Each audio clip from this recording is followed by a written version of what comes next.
Welcome everyone to next toppers commerce. मैं हूं सानिध्य सर, आपका इकोनॉमिक्स हैकर, और हम यहां पर देश का भविष्य बनाते हैं। ढेर सारा स्वागत है आप सब लोगों का बैंकिंग के इस वन शॉट वीडियो के अंदर। वैसे तो हम मनी और बैंकिंग को साथ में पढ़ते हैं, लेकिन हमने वीडियोस इसके अलग अलग बनाए हैं। उसका पहला रीजन ये है, साथ में बनाता वीडियो लंबा होता, और तुम नलायक को लंबी वीडियो देखते नहीं हो।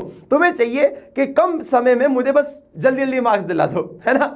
दूसरी चीज, जब हम बेटा हिस्से बांट देते हैं ना, तो हम किसी भी टॉपिक को फिर डीपली और कंसेप्चुअली ज्यादा अच्छे से समझ पाते हैं। इसलिए अगर आपको मनी का वीडियो देखना है तो डला हुआ है चैनल पर जाकर उसको देख सकते हो। बैंकिंग के स्पेसिफिकली ये वीडियो देखना पड़ेगा आपको, ठीक है।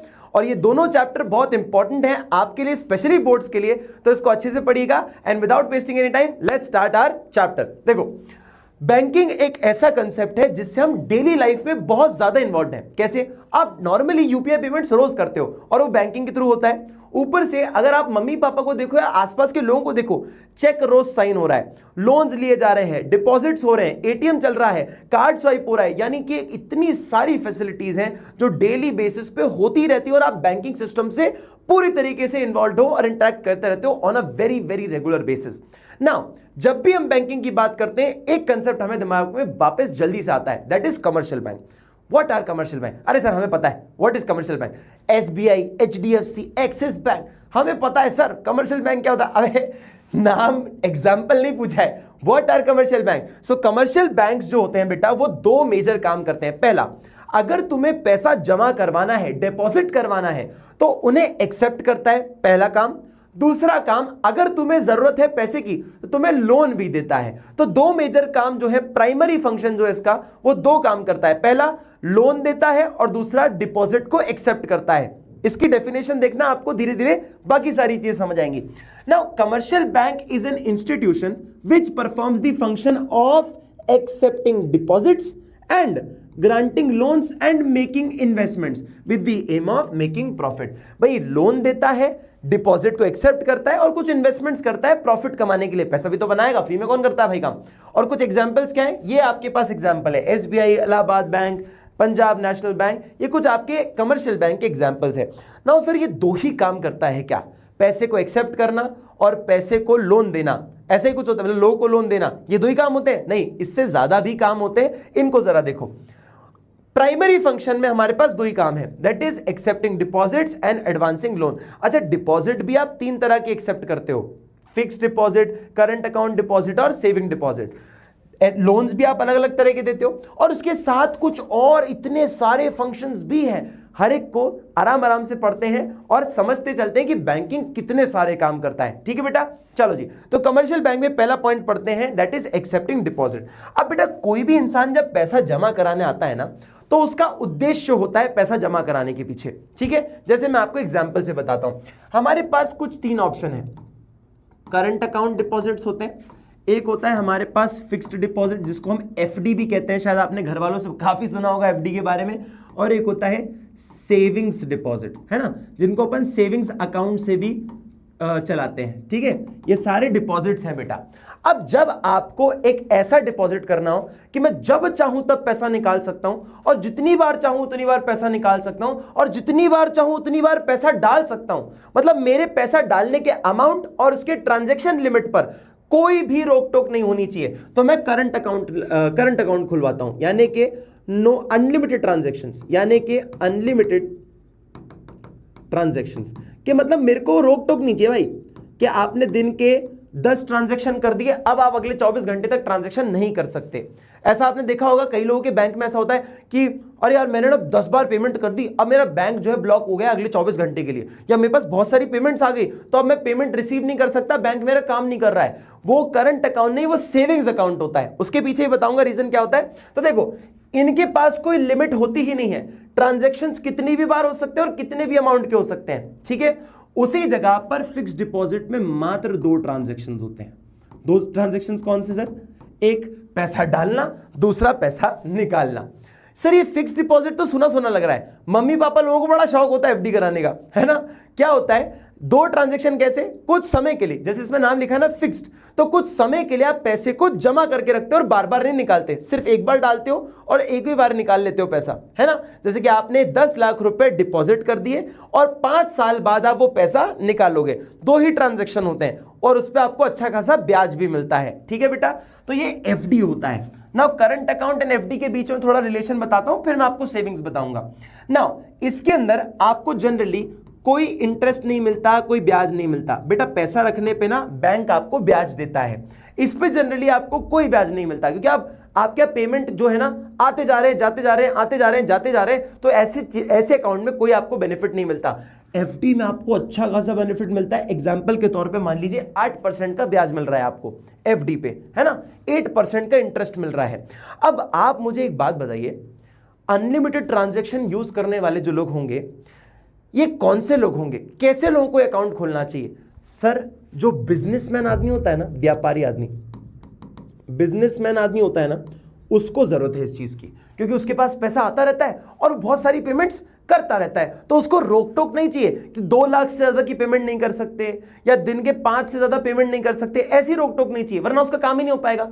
सो बिजनेसमैन जो लोग होते हैं ना बेटा, वो स्पेशली करंट अकाउंट ज्यादा खुलवाते हैं, वो करंट अकाउंट में डिपॉजिट ज्यादा करते हैं।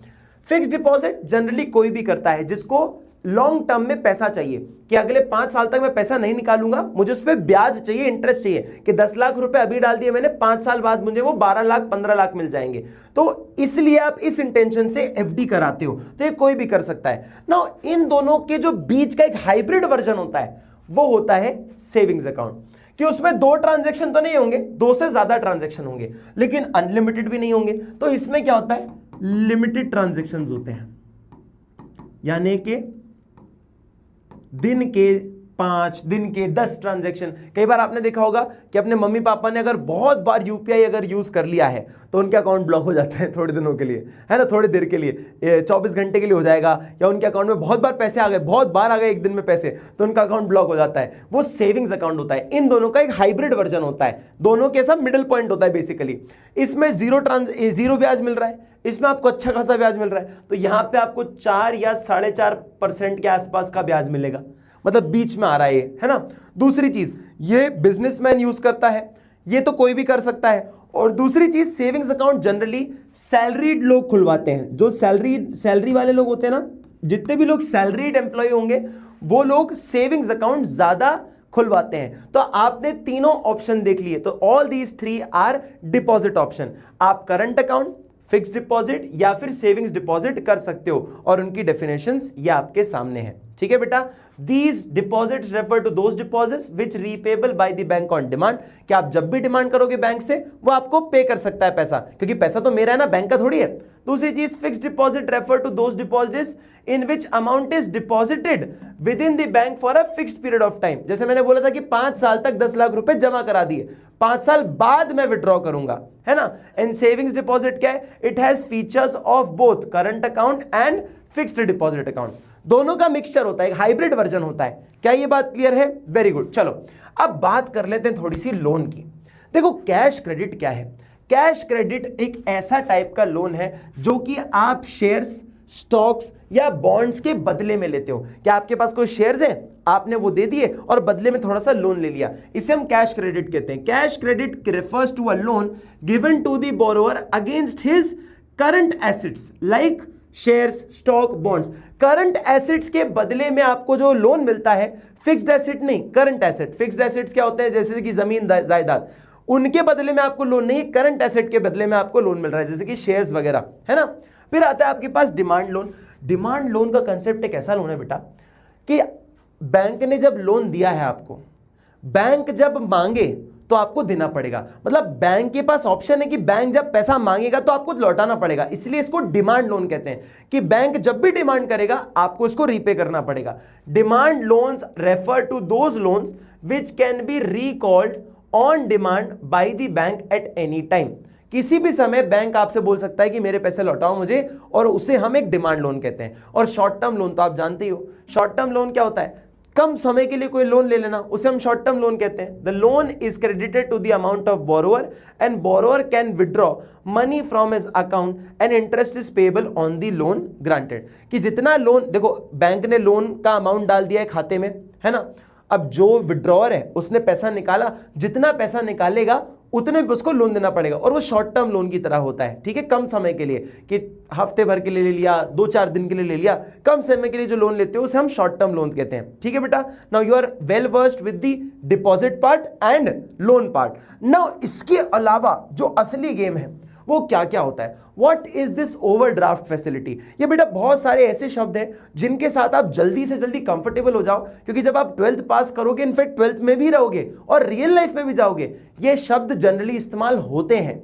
और जब कोई बैंक में जाओगे और आप बोलोगे ओवरड्राफ्ट या डिमांड ड्राफ्ट, ऐसी कोई चीज़ सुनोगे तो आपको पता होना चाहिए चीज़ें क्या हैं। ये सिर्फ आपके एग्जाम पास करने के लिए नहीं, पर जनरल नॉलेज के लिए भी बहुत ज़रूरी है ना। व्हाट इज ओवरड्राफ्ट फैसिलिटी, मैं आपको एग्जाम्पल से समझाता हूँ।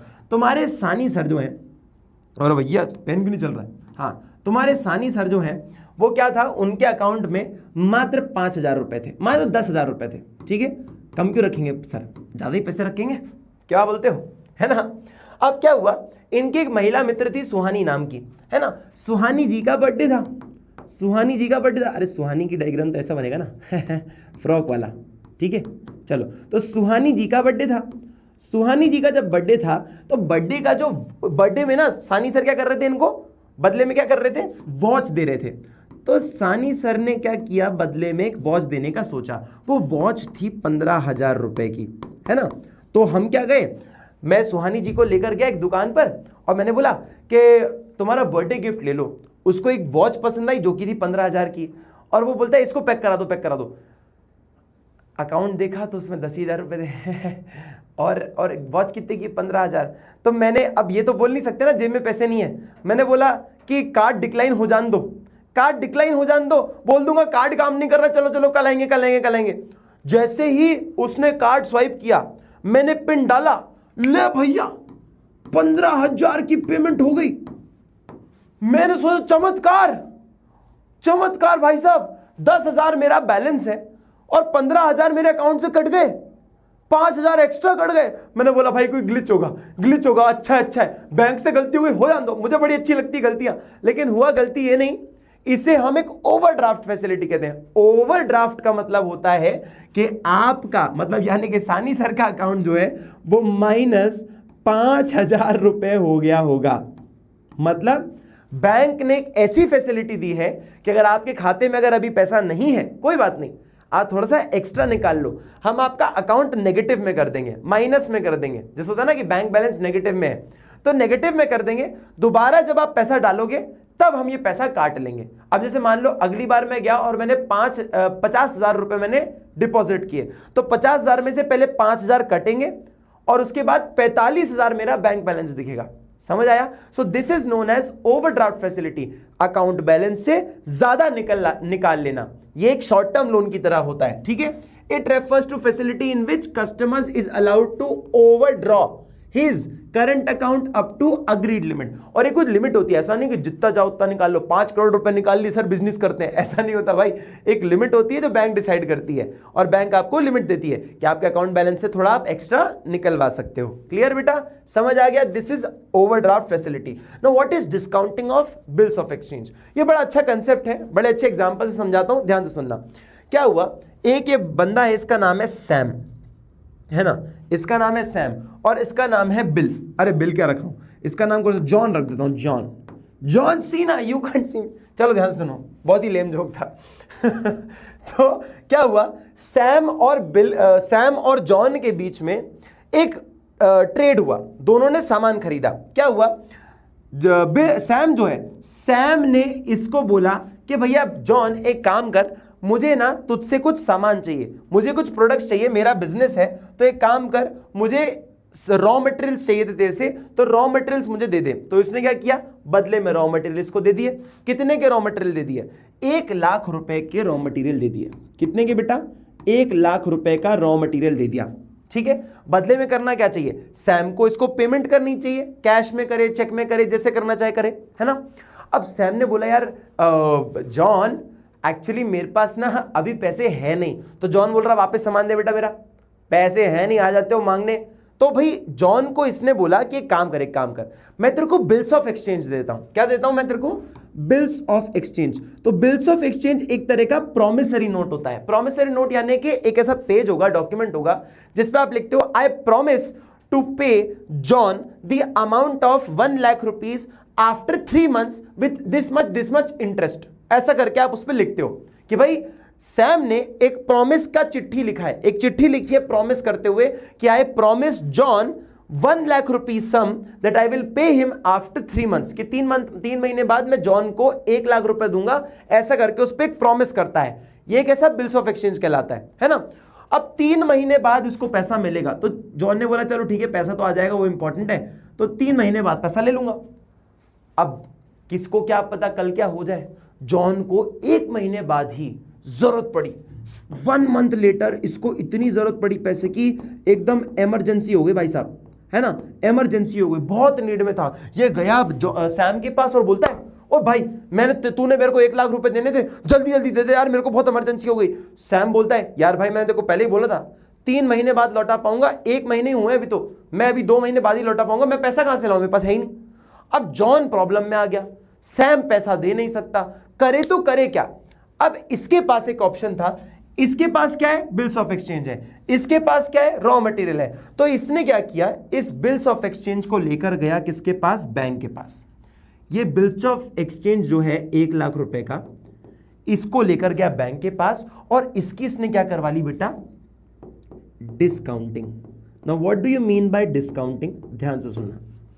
जॉन जो है वो बैंक के पास गया और बोलता है कि यार सैम नाम का व्यक्ति है, उसने मुझे बिल्स ऑफ एक्सचेंज दिया था कि 3 महीने बाद पेमेंट करूंगा, 1 महीने बाद ही मुझे पैसे की जरूरत पड़ रही है, तो 2 महीने बाद इससे पैसे मिलेंगे। एक काम करो, मुझे इससे 1 लाख रुपए लेने हैं, तो एक काम करो, मुझे तुम 95,000 दे दो, मुझे तुम 95,000 अभी दे दो और ये बिल्स ऑफ एक्सचेंज तुम रख लो।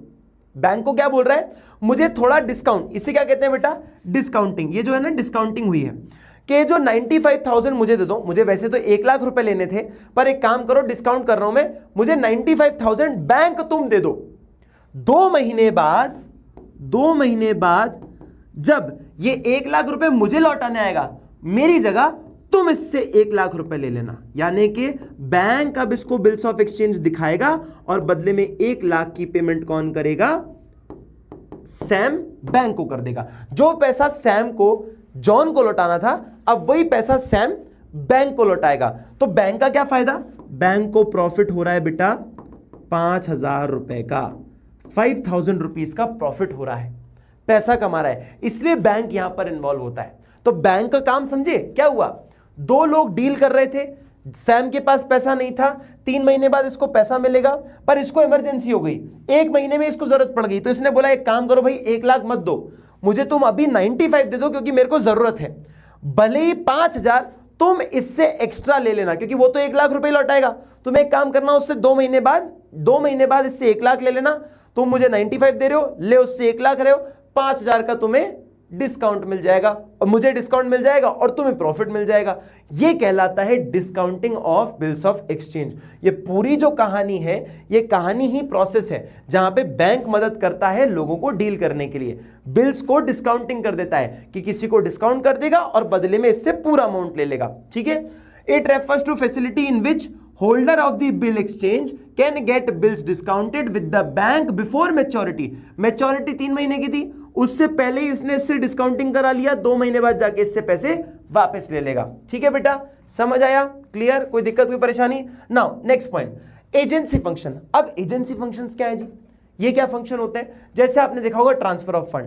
भाई मैं यूपीआई पेमेंट करके किसी को पैसा लौटा सकता हूं, है ना, मैं चेक साइन कर सकता हूं, पर कई बार कुछ लोगों को पेमेंट करने में दिक्कत आती है, भाई मुझसे नहीं होते पेमेंट्स, मुझे डर लगता है पेमेंट करने में, तो आप बैंक को बोल सकते हो मेल के थ्रू, डिमांड ड्राफ्ट के थ्रू कि भैया मेरे बिहाफ में तुम फलाना आदमी को पेमेंट कर दो, इसे कहा जाता है ट्रांसफर ऑफ फंड्स।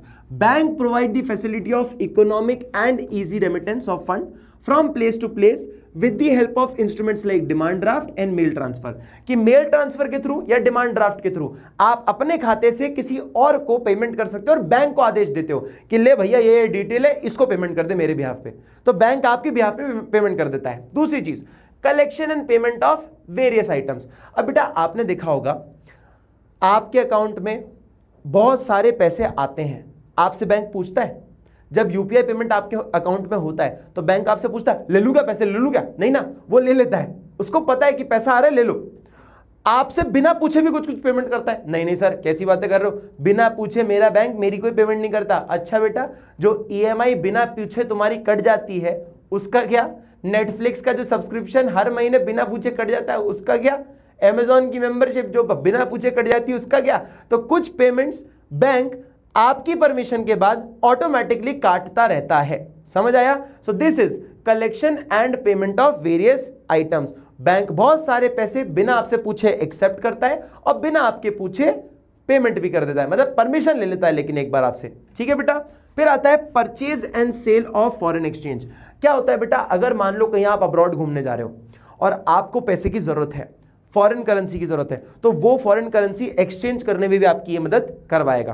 क्लियर? चलो जी नेक्स्ट पॉइंट देखते हैं, purchase and sale of security. अब हर आदमी को तो पता नहीं है ना कि कैसे स्टॉक्स को खरीदना है, कैसे स्टॉक्स को बेचना है, तो बैंक भी क्या करता है, स्टॉक्स को बेचने और खरीदने में आपकी मदद करता है। आप बोल दो कि फलाना स्टॉक खरीद लो तो बैंक आपके लिए खरीद लेगा, आपको बोलेगा भाई फलाना स्टॉक बेच दो तो बैंक आपका स्टॉक बेच देगा। तो आपको आपके शेयर मार्केट का जो पूरा पोर्टफोलियो है वो भी मैनेज कौन करता है? बैंक करता है। क्लियर? फिर आता है इनकम टैक्स कंसल्टेंसी।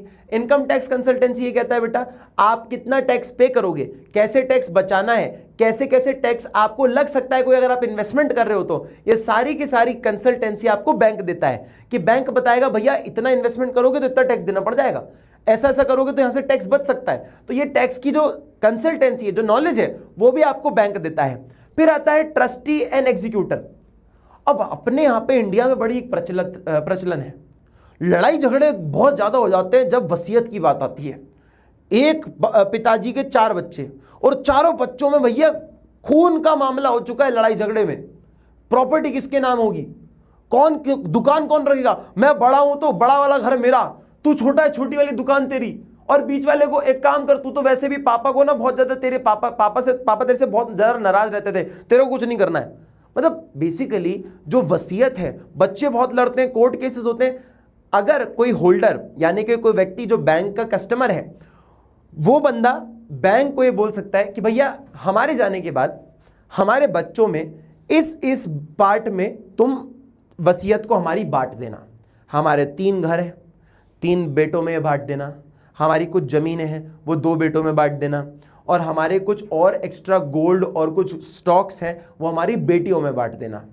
तो ऐसे करके बैंक जो है इसको एग्जीक्यूट करता है। ट्रस्टी एंड एग्जीक्यूटर कस्टमर के बिहाफ पे वसीयत की जिम्मेदारी रखता है, उसको अपने पास रखता है सिक्योरिटी की तरफ से, है ना, सिक्योर करके रखता है। And later of reference, they give information about the economic position of a customer to trade and provide similar information about traders to the customer। क्या होता है जब 2 लोग आपस में बिजनेस कर रहे होते हैं ना, तो आपको पता नहीं होता, जैसे आप किसी के साथ बिजनेस कर रहे हो और आपको डर लग रहा है कि सामने वाला मेरे को पैसा लौटाएगा कि नहीं लौटाएगा, तो आप उसको बोल सकते हो कि एक काम करो, आप एक लेटर ऑफ रेफरेंस लेके आओ अपने बैंक से। तो बैंक क्या करता है, भाई मुझे नहीं पता आपके अकाउंट में कितना पैसा है, आपको पता है आपके अकाउंट में पैसा कितना है, आपके अलावा एक और व्यक्ति होगा जिसको पता होगा, वो होगा बैंक। तो बैंक क्या करेगा, बैंक एक प्रूफ देता है, एक चिट्ठी लिखता है, एक लेटर बनाता है, जिसे लेटर ऑफ रेफरेंस कह रहे हैं।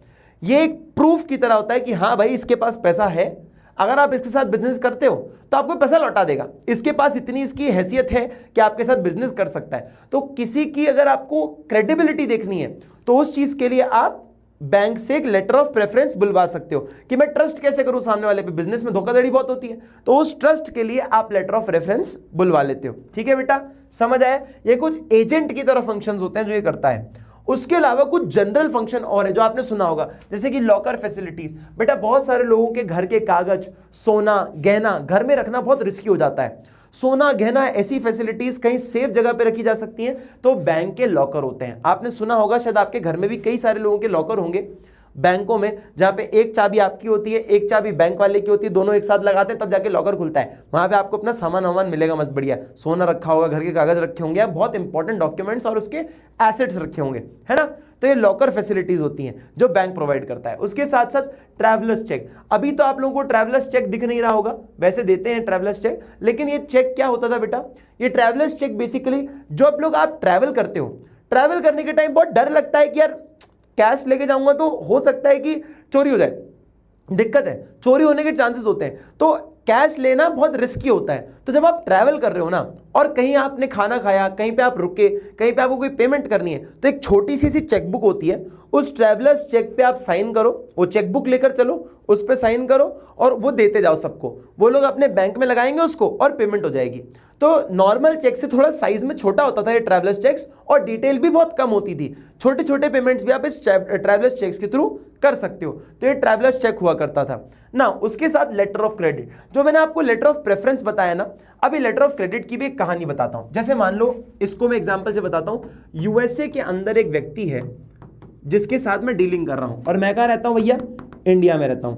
अब इंडियंस की क्या है ना, इमेज कुछ लोगों ने बर्बाद कर रखी है, तो यूएस वाले को लग रहा है कि मैं इंडिया के इस व्यक्ति के साथ अगर मैं डीलिंग करता हूं, मैंने बोला एक काम कर, तू मुझे सामान भेज, कितने का, 10 लाख रुपए का सामान भेज, है ना, मैं तेरे को 10 लाख रुपए कैश देता हूं, है ना, तू मुझे 10 लाख रुपए का मटेरियल भेज, मुझे सामान भेज, मैं तुम्हें 10 लाख रुपए कैश दे देता हूं, है ना।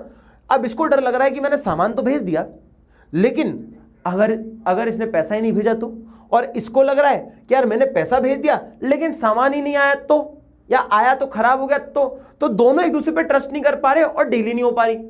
तो इसने बोला एक काम कर, मैं सामान तेरे को भेज तो दूंगा, लेकिन तू एक काम कर, इंडिया में जो भी कमर्शियल बैंक है तेरा, जो भी कमर्शियल बैंक है तेरा, नेशनलाइज बैंक होते हैं, एसबीआई है, कोई भी एचडीएफसी है, इस बैंक के पास जा और बोल कि मुझे एक लेटर ऑफ क्रेडिट दे दो। लेटर ऑफ क्रेडिट मतलब कि भाई मेरे अकाउंट में 10 लाख रुपए जितना अमाउंट है कि नहीं, मैं योग्य हूं कि नहीं, क्रेडिट वर्दीनेस बताता है। लेटर ऑफ क्रेडिट किसी भी पर्सन की क्रेडिट वर्दीनेस, यानी कि उसकी एबिलिटी बताता है कि उसके वो योग्य है कि नहीं इतने पेमेंट करने की, जो मैंने आपको लेटर ऑफ प्रेफरेंस में बताया था। अब जैसे ही लेटर ऑफ क्रेडिट, जैसे मान लो इसके अकाउंट को चेक किया गया, बैंक को पता चला कि हाँ भाई 10 लाख रुपए तो आराम से पे कर सकता है, क्योंकि इसके अकाउंट में 1 करोड़ रुपए है। इस वजह से कमर्शियल बैंक ने क्या किया, एक लेटर ऑफ क्रेडिट जारी किया। इस लेटर ऑफ क्रेडिट को इसने इसको भेजा, इसको श्योरिटी हो गई कि हाँ भाई बैंक जिम्मेदारी ले रहा है कि हाँ भाई इस बंदे के पास पैसा है, मैं कोई सामान भेजूंगा तो मुझे पैसा इसका मिल जाएगा। इस लेटर ऑफ क्रेडिट को देने के बाद इन दोनों के बीच में डीलिंग हो पाती है। समझ आया? तो लेटर ऑफ क्रेडिट जैसी फैसिलिटीज भी कौन देता है? बैंक देता है। नाउ अंडरराइटिंग सिक्योरिटीज, तुम्हें पता है शेयर मार्केट में 94% लोगों का लॉस होता है और बहुत कम लोग हैं जो प्रॉफिट बना पाते हैं। हम और आप ऐसे कुछ लोग हैं, और स्पेशली बहुत सारे ऐसे लोग हैं जिनको नहीं पता कौन सा शेयर खरीदना है। इतने सारे कंपनीज लिस्टेड हैं, पर अपन गिनती की कुछ ही जानते हैं, है ना। स्पेशली तुम लोग तो बहुत ही गिनी चुनी जानते हो, रिलायंस है, टाटा है ना, एलजी होगा, कुछ और तुम अडानी बोल लोगे, थोड़े बहुत ऐसे 20-25 नाम तुम्हारे दिमाग में आ जाएंगे कि सर ये स्टॉक्स इनके लिस्टेड होंगे। लेकिन एक्चुअली में तो ऐसी ऐसी कंपनी भी है जिनके बारे में शायद तुम्हें पता ही ना हो। बहुत सारी कंपनी है जिनके बारे में बहुत लोगों को नहीं पता होता, है ना। जो स्टॉक्स में डेली डील करते हैं उनको भी नहीं पता होता। इतना ज्यादा जहां पे रिस्क हो, 94% लोग जो है, 90% लोग जो है रिस्क में होते हैं, लॉस करते हैं हर दिन। तो बचे हुए कितने लोग हैं जो प्रॉफिट कमा पा रहे हैं? इतनी ज्यादा रिस्की बिजनेस में भी, इतनी ज्यादा रिस्की ट्रेडिंग में भी आपको डर लगता है ट्रेड करने में, लेकिन पैसा कमाना किसको बुरा लगता है भाई? तो अंडरराइटिंग सिक्योरिटीज का कंसेप्ट है, बैंक अपना नॉलेज से, अपनी नॉलेज से कुछ शेयर्स खरीद लेता है, कुछ सिक्योरिटीज खरीद लेता है। बैंक को तो पता होगा ना, हमें आपको ना पता हो, लेकिन बैंक को पता है कौन सा स्टॉक अच्छा है, कौन सी सिक्योरिटीज अच्छी है जिसमें पैसा लगाया जा सकता है। मुझे अपने ऊपर विश्वास नहीं है, लेकिन बैंक पर है, क्योंकि बैंक तो नॉलेजेबल है ना, बैंक तो ऐसा काम कर रहा है जिसको पता होगा। अब बैंक ने जिस स्टॉक में पैसा लगाया है, एक काम करता हूं, ये स्टॉक मैं ही खरीद लेता हूं इससे, सबसे बेस्ट मैं ही खरीद लेता हूं इससे। भाई मैं दिमाग नहीं लगाता हूं, जो ऑलरेडी दिमाग लगा चुका है उसी का स्टॉक उससे खरीद लो। समझ आया? तो इसे कहते हैं अंडरराइटिंग सिक्योरिटीज, यानी कि बैंक अपनी नॉलेज से कुछ सिक्योरिटीज को खरीदते हैं और कस्टमर्स ये सिक्योरिटीज इनसे खरीद लेते हैं, क्योंकि इनने तो सोच समझ के पैसा लगाया होगा। ठीक है। Commercial bank also undertake the task of underwriting securities as public have full faith in the creditworthiness of bank. Public do not hesitate to buy the securities underwritten by bank. भाई जनता hesitate नहीं करती बिल्कुल भी ये securities खरीदने के लिए, क्योंकि जनता को फुल फेथ है बैंक पे कि इनने ढंग की जगह पैसा लगाया होगा। ठीक है। And the last point is collection of statistics.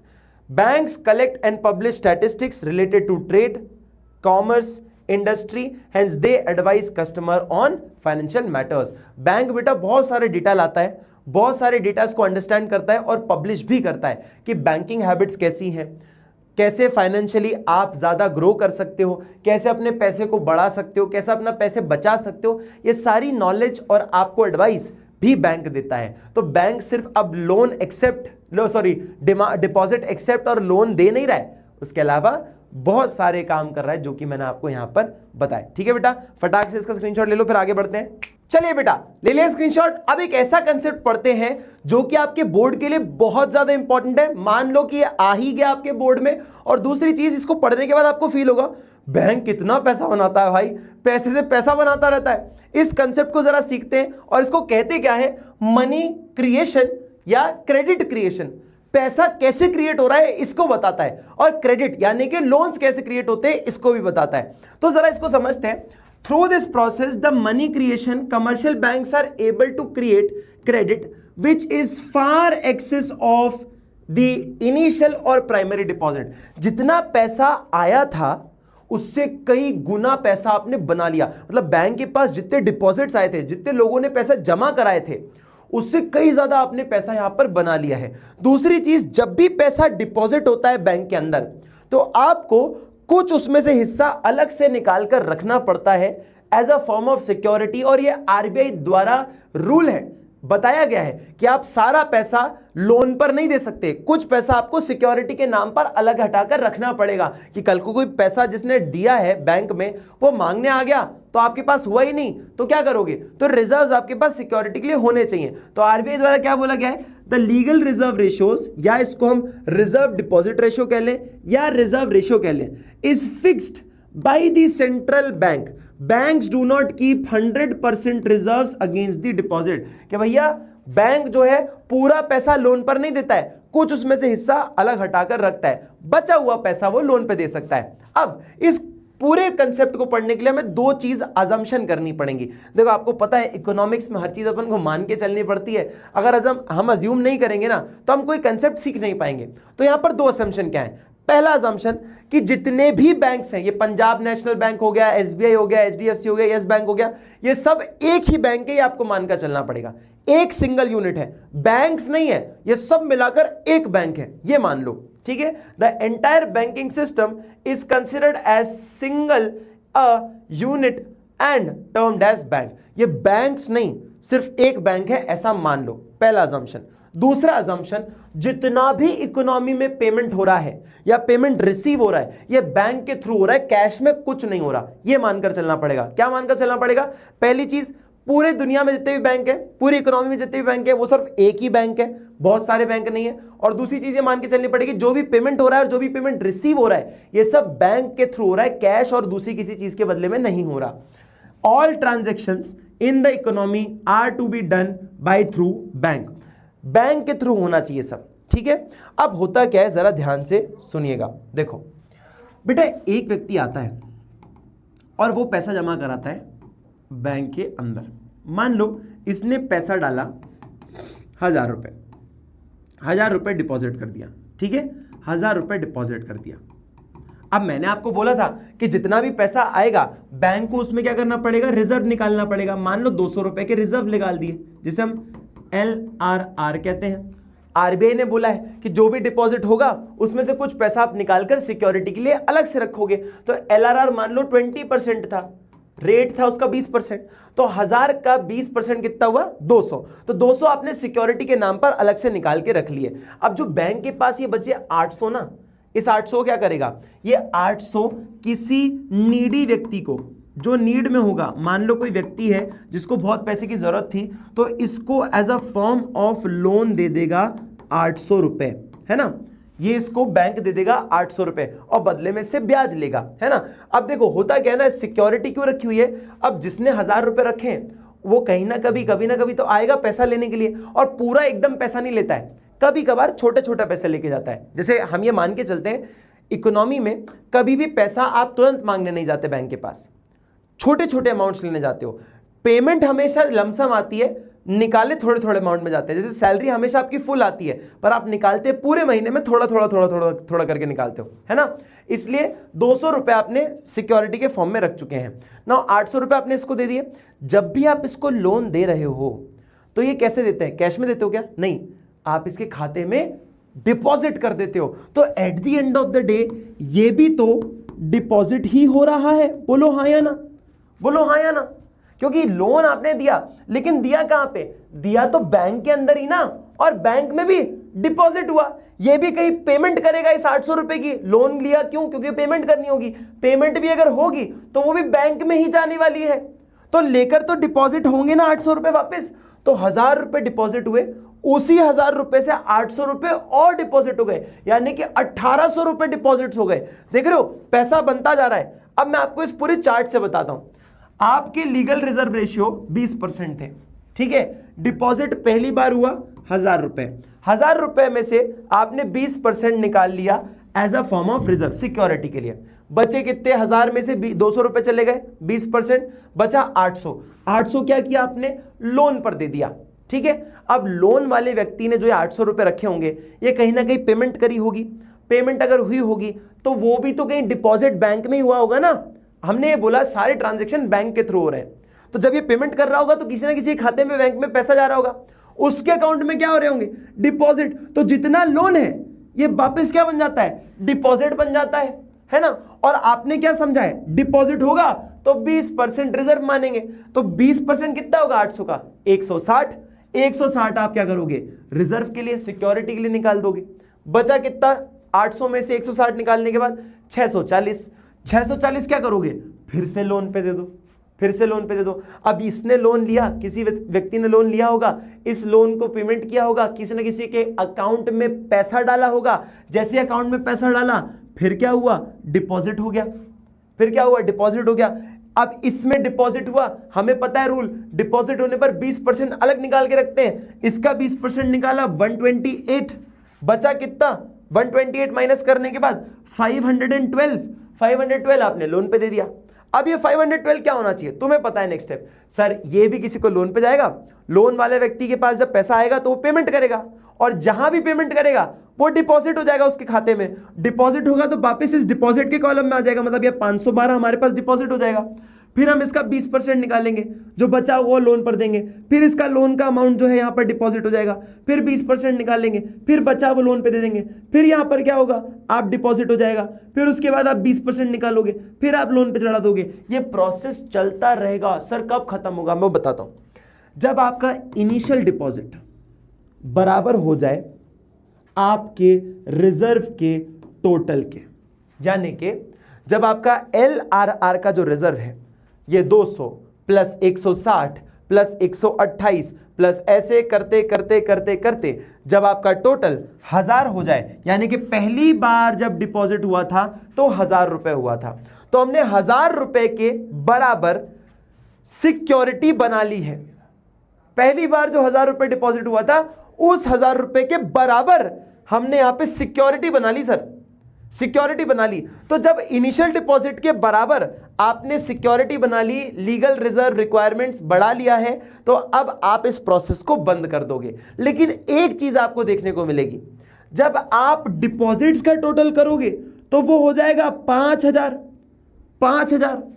Sir initially तो 1000 रुपए ही डिपॉजिट हुए थे, उसी पैसों से बार बार डिपॉजिट हो रहे, मतलब 1000 रुपए की मदद से आपने 5000 रुपए क्रिएट कर लिए हैं। आपने 5,000 रुपए क्रिएट कर लिए। सर इसी को तो मनी क्रिएशन कहते हैं, इसी को तो मनी क्रिएशन कहते हैं। 1,000 रुपए से आपने 5,000 रुपए बना लिए। 1,000, 800, 640, 512 करते करते करते 5,000 हो गए। टोटल आपने कितना पैसा जमा कर लिया है, कितना पैसा बना लिया है? 5,000 रुपए बना लिया। अच्छा 5,000 का 20% कितना होता है? 1,000। लो भैया ये रहा डिपॉजिट्स का, टोटल डिपॉजिट्स का 20%, टोटल रिजर्व्स आ गए। और बचा हुआ क्या है? 5,000 में से अगर 1,000 चला गया, सेम भाई बचा लोन। आपने 800 रुपए के लोन से 4,000 रुपए का लोन बना लिया है। तो क्या किया आपने? क्रेडिट क्रिएशन कर दिया। ये देखो ये हो गया आपका मनी क्रिएशन, और ये क्या हो गया आपका? Credit creation. अब समझ आया बैंक कैसे पैसा बनाता है? दिमाग खुला? पैसे से पैसा बना रहा है। आपने 800 रुपए के लोन से 4,000 रुपए का लोन बना लिया, और 1,000 रुपए के डिपॉजिट से 5,000 रुपए का आपने डिपॉजिट बना लिया। ये सब एक मनी क्रिएशन और क्रेडिट क्रिएशन का प्रोसेस है। अब इसको सर निकाला कैसे? ये 5,000 कैसे निकाला ये बताओ? इमेजिनरी है क्या? ये इमेजिनरी निकलता है क्या? नहीं, इसका एक फॉर्मूला है, फॉर्मूले की मदद से हमने निकाला। आपको क्या समझ आ रहा है? 1,000 रुपए से हमने 5,000 बनाए तो कितना गुना हुआ? 5 गुना हो गया, 5 टाइम्स हो गया। अब इसका एक फॉर्मूला क्या है, ध्यान से सुनना। मनी मल्टीप्लायर नाम का एक फॉर्मूला है जिसे हम कहते हैं 1/LRR। क्या कहते हैं? 1/LRR। अब देखो LRR क्या था? सर LRR तो 20% था। LRR क्या था बेटा? 20% था। तो मैं क्या करूंगा, यहां पर एक फॉर्मूला लगाऊंगा 1/20%। 1/20%। क्या मैं इसको कुछ इस प्रकार भी लिख सकता हूं? 1/20/100, ऐसा भी लिख सकता हूं। अच्छा मैं इसको अगर सॉल्व कर दूं तो मैं ऐसा भी लिख सकता हूं कि इसको 1/0.2। कैसे? इस जीरो से इस जीरो कट गया, और ये जीरो से इधर डेसिमल आ गया, तो 0.2 लिख सकता हूं। हाँ या ना? बिल्कुल लिख सकता हूं सर, है ना? 1/0.2 अगर मैं सॉल्व करूंगा तो बेटा 0.2 5 बार में 1 बनेगा। That means it is going to be 5। जब मैं 1 को 0.2 से डिवाइड करता हूं तो मेरे पास आता है 5। That means I have made 5 times of money. क्या बोल रहा है? मनी मल्टीप्लायर, यानी कि पैसा मैंने कितना गुना बना लिया? 5 गुना बना लिया। देखो देखो 1,000 रुपए से 5,000 बन गया, 5 टाइम्स मनी बनाया मैंने। ठीक है, 5 टाइम्स मनी बनाया। और अगर आपको टोटल ये 5,000 कैसे आया ये निकालना हो तो आप एक काम करो, इनिशियल डिपॉजिट, ये देखो यहां लिखा हुआ है ना, मनी क्रिएशन कैसे निकाला जाता है। इनिशियल डिपॉजिट कितना था आपका? इनिशियल डिपॉजिट कितना था? 1,000 रुपए। इनिशियल डिपॉजिट अपने पास 1,000 था। ठीक है, यहां लिख देता हूं मैं 1,000 रुपए। 1,000 रुपए was my initial deposit. 1/LRR से कितना आया? ये इंटू 5 आया। अपना रिजल्ट कितना आया बेटा? 5 आया, है ना? 5 आया। जैसे ही मैं 1,000 इंटू 5 करूंगा आई विल गेट 5,000। तो ये 5,000 कैसा है सर? ऐसे आया, ऐसे आया। ठीक है, this is known as the concept of money multiplier. आपने इनिशियल डिपॉजिट से कितना पैसा बना लिया ये बैंक्स आपको बताते हैं। ठीक है, और ये बहुत ज्यादा इंपॉर्टेंट है। It's very very very very very important topic. ये बड़ा पसंदीदा है और एग्जाम में बहुत पूछा जाता है, तो इसको अच्छे से याद करके जाना। ठीक है, फटाक से इसका स्क्रीनशॉट ले लो। चलिए बेटा जी, स्क्रीनशॉट ले लिया। अब एक ऐसा टॉपिक पढ़ेंगे जिससे हर साल एग्जाम में क्वेश्चन आए, और मैं एग्जैक्ट स्पॉट तक बता दूंगा कहां से आए। तो मतलब पेपर लीक क्या बोलते हैं, आगे बढ़ते हैं बेटा, आगे बढ़ते हैं। ठीक है, तो next point is central bank, यानी कि रिश्ते में तो हम तुम्हारे बाप लगते हैं, नाम है RBI। बैंकों का बैंक क्या है जी? RBI है। अच्छा बैंकों का भी बैंक होता है, RBI होता है ना। अगर RBI को हम दूसरे नाम से कहें ना तो इसके बहुत सारे नाम हैं। Central bank, lender of last resort, issuer of currency, custodian of foreign exchange reserve, banker to the government, bankers bank, कितने भी नाम, मतलब जितने इसके फीचर है ना वही इसके दूसरे नाम भी हैं। तो आपको किसी भी नाम से बोला जाए ये RBI ही होगा, जितने भी नाम मैंने लिया आपको। ठीक है बेटा, ये आया कब? ये एस्टैब्लिश हुआ था 1 अप्रैल, अप्रैल फूल्स के दिन जो इसका एस्टैब्लिशमेंट हुआ था 1935 में, और ये 1934 में इसका एक एक्ट पास हुआ था, मतलब एस्टैब्लिशमेंट के 1 साल पहले इसका कानून आया था। अच्छा, ये इन सारे इंस्टीट्यूट्स को, जो कि सुप्रीम बॉडी होती हैं, एक rules and set of rules मिलते हैं जो कि किसी एक्ट या कानून द्वारा बताए जाते हैं। ठीक है बेटा, तो इनका एक्ट पास हुआ था 1934, 1935 इनका एस्टैब्लिशमेंट हुआ था। 1937 में इसका हेडक्वार्टर परमानेंटली शिफ्ट हो गया था मुंबई को। अच्छा एक और चीज याद, ये मान लो, 1935 के टाइम पे ये प्राइवेटली ओन था, सरकार के द्वारा इसकी ओनरशिप नहीं थी, सरकार नहीं ओन करती थी इसको, ये प्राइवेटली ओन था। 1949 में इसका नेशनलाइजेशन हुआ। नेशनलाइजेशन का मतलब होता है सरकार द्वारा ओन कर लेना इस चीज को। तो आरबीआई पूरा तरह से अब सरकार के द्वारा ओन किया गया था 1949 में, और तब से लेके आज तक ये ओनरशिप है। ठीक है बेटा।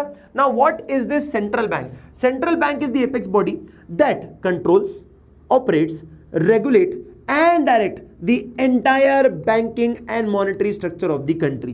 It is known as the apex or supreme body as it copies the topmost position in the monetary and banking system in the country. देखो क्या बोल रहा है ये रेगुलेट करता है, यानी कि रूल्स बनाता है, पूरा सिस्टम चलाता है, कंट्रोल करता है ना, उसके साथ साथ डायरेक्ट भी करता है कि ये पूरा बैंकिंग सिस्टम कैसे चलना चाहिए। यूपीआई पेमेंट्स होंगे नहीं होंगे, वॉलेट ट्रांजैक्शन होंगे नहीं होंगे, cheque facilities, MICR number, IFSC code, ये सब आपके किसके निर्देश में होता है? आरबीआई के निर्देश में होता है। तो आरबीआई पूरे बैंकिंग सिस्टम को चलाता है, आप ये मान सकते हो उसका माई बाप है। ठीक है बेटा, चलो जी। अब इसके जो फंक्शंस है ना, ये बहुत ज्यादा इंपॉर्टेंट है बेटा।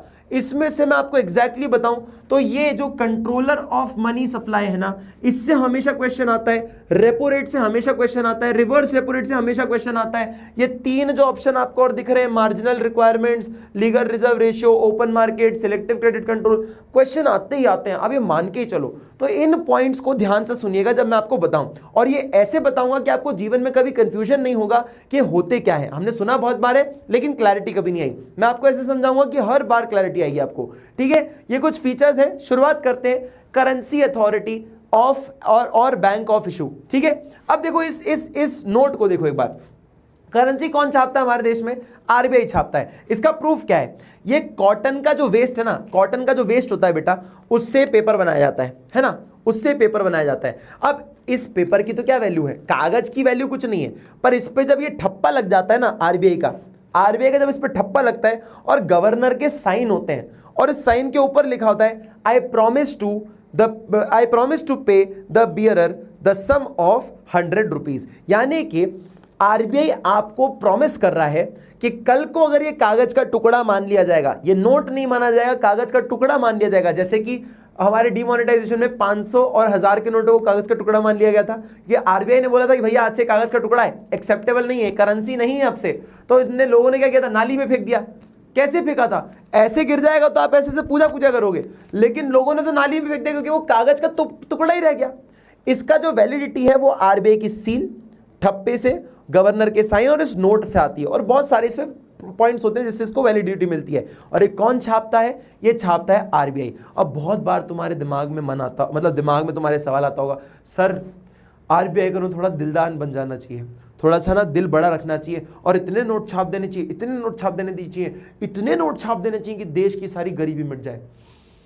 वाह मेरे प्यारे बच्चों, कितना बड़ा दिल है तुम्हारा इस सोचने पर ऐसा हो सकता है क्या? नहीं बेटा, हर किसी के पास अगर पैसा आ जाएगा तो इन्फ्लेशन भी बहुत बढ़ जाएगा, महंगाई बहुत बढ़ जाएगी। हर किसी के पास अगर 5 लाख रुपए होंगे ना, तो 5 लाख की वैल्यू कुछ नहीं हो जाएगी फिर। ठीक है, समझ रहे हो? अब मेरी बात को समझना, क्यों आरबीआई अनलिमिटेड ट्रांजैक्शन नहीं कर पाती, उसके पीछे का रीजन समझते हैं। जितने भी आप नोट छापते हो, यानी कि जितने भी नोट छपते हैं, ये नोट को बैक किसके लिए करा जाता है? जैसे कि बेसिकली अगर मैं बोलूं कि ये तो कॉटन का वेस्ट है सर, इतना सा ये जो है कॉटन का वेस्ट है, ये तो कागज, तो इसकी वैल्यू तो 2-3-4 रुपए भी नहीं होगी कागज की, पर ये तो 100 रुपए लिखा हुआ है, तो इसकी 100 वैल्यू कैसे हुई? मतलब आरबीआई में क्या बेवकूफ बना रही है? नहीं, बेवकूफ नहीं बेटा, इतने रुपए के इन्होंने गोल्ड रिजर्व सेव कर रखे हैं। यानी कि मान लीजिए आरबीआई ने क्या किया, 200 करोड़ रुपए के वर्थ, 200 करोड़ रुपए की वर्थ के गोल्ड रिजर्व में रखे हुए हैं।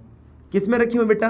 रिजर्व में रखे हुए हैं। तो यानी कि रिजर्व में अगर 200 करोड़ रुपए के अगर गोल्ड रखे हुए हैं, तो आप भी 200 करोड़ रुपए तक के ही नोट्स को प्रिंट कर सकते हो। यानी कि अच्छा सर, मतलब आप सोने को इस्तेमाल करके रोज का सामान नहीं खरीद सकते, तो सोना गुम ना जाए, सोने को आप 10 रुपए की सोने से पेमेंट कैसे करोगे, गोल्ड से पेमेंट कैसे करोगे?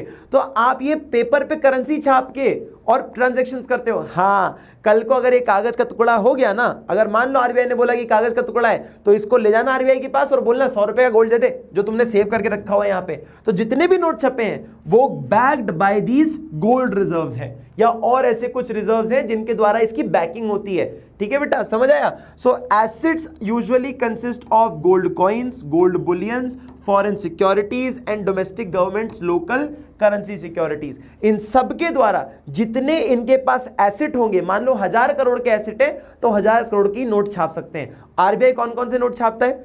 2 रुपए का, 2 रुपए का नोट नहीं बस सिक्के होता है। 2 रुपए का 2 से लेके 2000 तक, मतलब 2000 का नोट नहीं है पर 2 रुपए से लेके 500 रुपए तक सारे सिक्के और सारे नोट छापता है। सर 2 रुपए से क्यों, 1 रुपए से क्यों नहीं? क्योंकि 1 रुपए मिनिस्ट्री ऑफ फाइनेंस छापता है। तो देखो क्या लिखा है, central bank has the authority of issuing currency in the country in India except 1 rupee note and coin which are issued by ministry of finance. जो मैंने आपको बोला है, 1 रुपए का सिक्का और नोट छोड़कर बाकी सारे नोट और सिक्के कौन बनाता है? आरबीआई बनाता है। The 1 rupee note bears the signature of finance secretary, while other currency notes bear the signature of governor of RBI. Note पे आरबीआई गवर्नर का साइन होता है और उस पे फाइनेंस सेक्रेटरी का साइन होता है। ठीक है बेटा, central bank is oblige to back the currency with asset, यानी कि सेंट्रल बैंक को रखना ही पड़ेगा, जितने नोट छाप रहे हो उतने के आपको रिजर्व रखने पड़ेंगे। वरना आप सोचो 200 करोड़ के गोल्ड अपने रिजर्व में रखे और आपने 500 करोड़ के नोट छाप दिए, पर उसकी तो कोई वैल्यू ही नहीं रही ना। फिर 500 करोड़ मतलब 200 करोड़ तक के लोगों को तो सामान मिल जाएगा, बाकी के 300 करोड़ का क्या होगा? वो लोग के लिए तो कागज का टुकड़ा ही रहा ना, कितना बड़ा प्रॉब्लम हो जाएगा। और पता है, अगर थोड़ा सा मैं सिलेबस के बाहर जाऊं तो आपको बताऊं, अभी डॉलर्स के साथ ऐसा ही हो रहा है। यूएस ने डॉलर्स के लिए, डॉलर्स इतना ट्रस्टेड है, डॉलर्स इतना पावरफुल है, लोगों को ट्रस्ट इतना था यूएस पे कि डॉलर्स को आप लोगों ने बहुत ज़्यादा पावर दे दी, बहुत ज़्यादा तवज्जो दे दी। तो यूएस ने पता है क्या किया? जितने रिजर्व थे ना उससे ज़्यादा उनने नोट छाप दिए। तो लोगों के पास अगर डॉलर रखा हुआ है और कल को बोल दे कि भैया यूएस की इकोनॉमी क्रैश हो जाए ना, तो आप पैसा नहीं ले सकते। वो आपके जितने भी डॉलर रखे होंगे वो जीरो वैल्यू के हो जाएंगे, है ना, या बहुत कम वैल्यू के हो जाएंगे। ऐसे करेक्शंस आने की भी संभावना होती है, इसलिए ज्यादा नोट नहीं छापे जाते। ठीक है बेटा, सो पहली चीज, पैसा कौन छापता है? आरबीआई छापता है। दूसरी बात, आ जाओ, बैंकर टू दी गवर्नमेंट। भाई मोदी जी अच्छा लगेगा तुम्हारे साथ लाइन में लगे हुए एटीएम में? भाइयों और बहनों, मुझे देशवासियों बहुत जल्दी में जाना है इंग्लैंड, वहां पे मेरे प्रधानमंत्री के साथ मीटिंग है। उत्तराखंड में आई बाढ़ के लिए मुझे 500 करोड़ रुपए पहुंचवाने हैं, तो मैं आपकी लाइन में थोड़ा आगे आ सकता हूं? चेक है मेरे पास। ऐसा होगा क्या भाई? लाइन में लगेंगे, वो एटीएम लेके घूमते रहेंगे हर जगह, यूपीआई पेमेंट करते रहेंगे क्या? नहीं। तो बैंकिंग की जो फैसिलिटी सरकार को कौन देती है? आरबीआई देता है। मतलब वैसे तो खाता सरकार का भी होता होगा ना, कि नहीं, तो कहाँ होता है? ये एचडीएफसी वगैरह पे नहीं होता है, उनका खाता सीधा आरबीआई में होता है। तो banker to the government, reserve bank of India acts as a banker, agent and financial advisor to the central government. Finance की कोई भी एडवाइस देनी हो, कोई पैसे के ट्रांजैक्शन करने हो, तो आरबीआई करता है सरकार के बिहाफ पे। ठीक है, अब देखो क्या क्या ट्रांजैक्शन होते हैं, ध्यान से देखना। It maintains current account for keeping cash balance, cash balance रखना होगा तो ये करंट अकाउंट मेंटेन करता है आरबीआई। दूसरा, कोई भी पैसा सरकार को आए या कोई भी सरकार को पेमेंट करनी हो, गवर्नमेंट को करनी हो, तो उसके बिहाफ पे, गवर्नमेंट के बिहाफ पे आरबीआई करता है वो सारी पेमेंट, और रिसीव भी पेमेंट कौन करता है? आरबीआई करता है। दूसरी चीज, कई बार सरकार को भी लोन की जरूरत होती है। It also gives loan and advances government for temporary period, कुछ समय के लिए, 90 दिनों के लिए आपको लोन की जरूरत है, सरकार को लोन की जरूरत है, तो उनको पैसा कौन देगा भाई? सरकार को, अंबानी जी? नहीं नहीं नहीं, आरबीआई लोन देता है। आरबीआई के पास रिजर्व्स होते हैं, ये क्या करते हैं, सरकार अपने ट्रेजरी बिल्स को इसको देती है, बेचती है सिक्योरिटी में, और बदले में पैसा ले लेती है कुछ शॉर्ट टर्म के लिए। तो ऐसे लोन की फैसिलिटी भी कौन देता है? सरकार को आरबीआई देता है। तो बैंकर टू दी गवर्नमेंट भी समझ आया। अब आता है बैंकर्स बैंक। बैंकों का भी बैंक कौन? शहंशाह कौन? पिताजी कौन? बाप का बाप कौन? दादाजी। कौन है? आरबीआई। तो देखो, अब देखो आरबीआई जो है ना, वो क्या मेंटेन करता है बेटा? सीआरआर मेंटेन करता है। अच्छा, आरबीआई क्या है? देखो क्या होता है, मैं आपको एक छोटे से हिस्से से बताता हूं, एक आपको एग्जांपल से बताता हूं। एक होता है net demand and time liabilities, यानी कि टोटल डिपॉजिट्स। तो मान लो बैंक के पास 100 करोड़ रुपए पब्लिक से डिपॉजिट आया। ये net demand and time liabilities क्या है बेटा? बैंक्स के पास कितना पैसा डिपॉजिट हुआ जनता के द्वारा? 100 करोड़ रुपए डिपॉजिट हुआ। इसे हम एनडीटीएल कह रहे हैं, है ना, कि जनता के पास जितना भी पैसा था जो सरकार जो बैंक में डिपॉजिट किया गया वो 100 करोड़ रुपए की वैल्यू का था। अब एक रूल है, रूल क्या बोलता है कि 20%, मान लो एग्जांपल के तौर पे 20% आपको क्या मेंटेन करना है? एलआरआर। क्या मेंटेन करना है? एलआरआर। तो इस एलआरआर के लिए क्या करेंगे? बैंक ने आरबीआई ने बोला है कि कमर्शियल बैंक के पास जितना भी डिपॉजिट होगा उसका 20% आपको देना पड़ेगा, यानी कि 20 करोड़ रुपए आपको निकाल कर यहां रखने पड़ेंगे। अब आप 80 करोड़ जो है ना वो आप कितना भी लोन पे दे सकते हो, उसकी कोई दिक्कत नहीं है।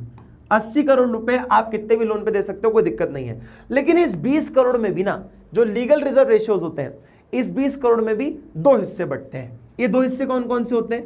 एक होता है आपका एसएलआर और एक होता है सीआरआर। मान लो एसआरआर था 4%, है ना, या 2% ले लेता हूं। एसआरआर था 2% था एसआरआर, ठीक है। या मान लो कुछ भी था, 4% था, 4% ले लो, 4% ले लो। और मान लो एसएलआर था तुम्हारा कितना हो गया? 16%, है ना, 16%। तो 100 करोड़ का 4%, 4 करोड़ हो गया, 4 करोड़ हो गया। तो 20 में से 4 करोड़ किसके पास आएगा? सीआरआर के पास आ जाएगा। और 16 मतलब ये 16% किसका होगा? 100 करोड़ का 16% विड बी 16 करोड़ रुपीस, है ना। तो ये एसएलआर में 16 करोड़ रुपीस माना जाएगा। सर समझ नहीं आ रहा क्या है ये बताओ। देखो 100 करोड़ रुपए टोटल डिपॉजिट हुआ बैंक में, जिसमें से 20% अलग से निकाल के रखना था। हमें पहले ही पता था, हम पहले पढ़ चुके हैं मनी क्रिएशन के अंदर। अब ये 20 करोड़ में भी दो हिस्से हुए, सीआरआर के और एसएलआर के। ये 4% इस 100 करोड़ का है और ये 16% भी इस 100 करोड़ का है। तो ये जो 16 करोड़ रुपए एसएलआर में मेंटेन करे जा रहे हैं, ये कौन मेंटेन करता है? कमर्शियल बैंक अपने पास खुद मेंटेन करता है। पर आरबीआई को थोड़ा सा डर लगता है कमर्शियल बैंक के ऊपर, यार ये इन लोगों का ईमान धर्म नहीं है, क्या पता पैसा लेके भाग जाए या मेंटेन ही ना करें। तो कुछ पैसा आरबीआई को भी देना होता है, यानी कि कमर्शियल बैंक को बोला जाता है कि सुनो बे, जितना भी तुम्हारे पास डिपॉजिट आ रहा है उसका 4% मेरे पास पहुंचवा देना। यानी कि सीआरआर जो है वो आरबीआई द्वारा मेंटेन किया जाता है, ठीक है। सीआरआर जो है वो आरबीआई द्वारा मेंटेन किया जाता है। तो ये है हमारा लीगल रिजर्व रिक्वायरमेंट्स, यानी कि सीआरआर और एसएलआर। तो इसको कौन मेंटेन करता है बेटा? ये मेंटेन करता है आरबीआई। ये आरबीआई मेंटेन करता है, ये कमर्शियल बैंक मेंटेन करता है, ठीक है। तो इस चीज को जरा ध्यान से देखना, क्या बोल रहा हूं मैं।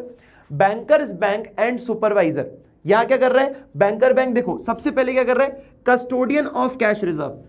जो कैश रिजर्व, ये सीआरआर जो है, दिस सीआरआर, ये सीआरआर जो है, इस सीआरआर को मेंटेन कर रहा है कमर्शियल बैंक के बिहाफ पे आरबीआई। आरबीआई के पास ये 4 करोड़ रुपए अपने पास होगा, तो देखो आरबीआई मेंटेन कर रहा है, बचा के रख रहा है, अपने पास रख रहा है सेफ्टी के लिए। ये कमर्शियल बैंक से ले लेता है कि भैया तेरा भरोसा नहीं, तू लेके भाग गया तो सीआरआर मैं मेंटेन करूंगा। तो इसीलिए ये कस्टोडियन। अच्छा, अब कस्टोडियन क्या होता है सर ये बताओ। कस्टोडियन का मतलब होता है बच्चे someone who is responsible for the protection of something.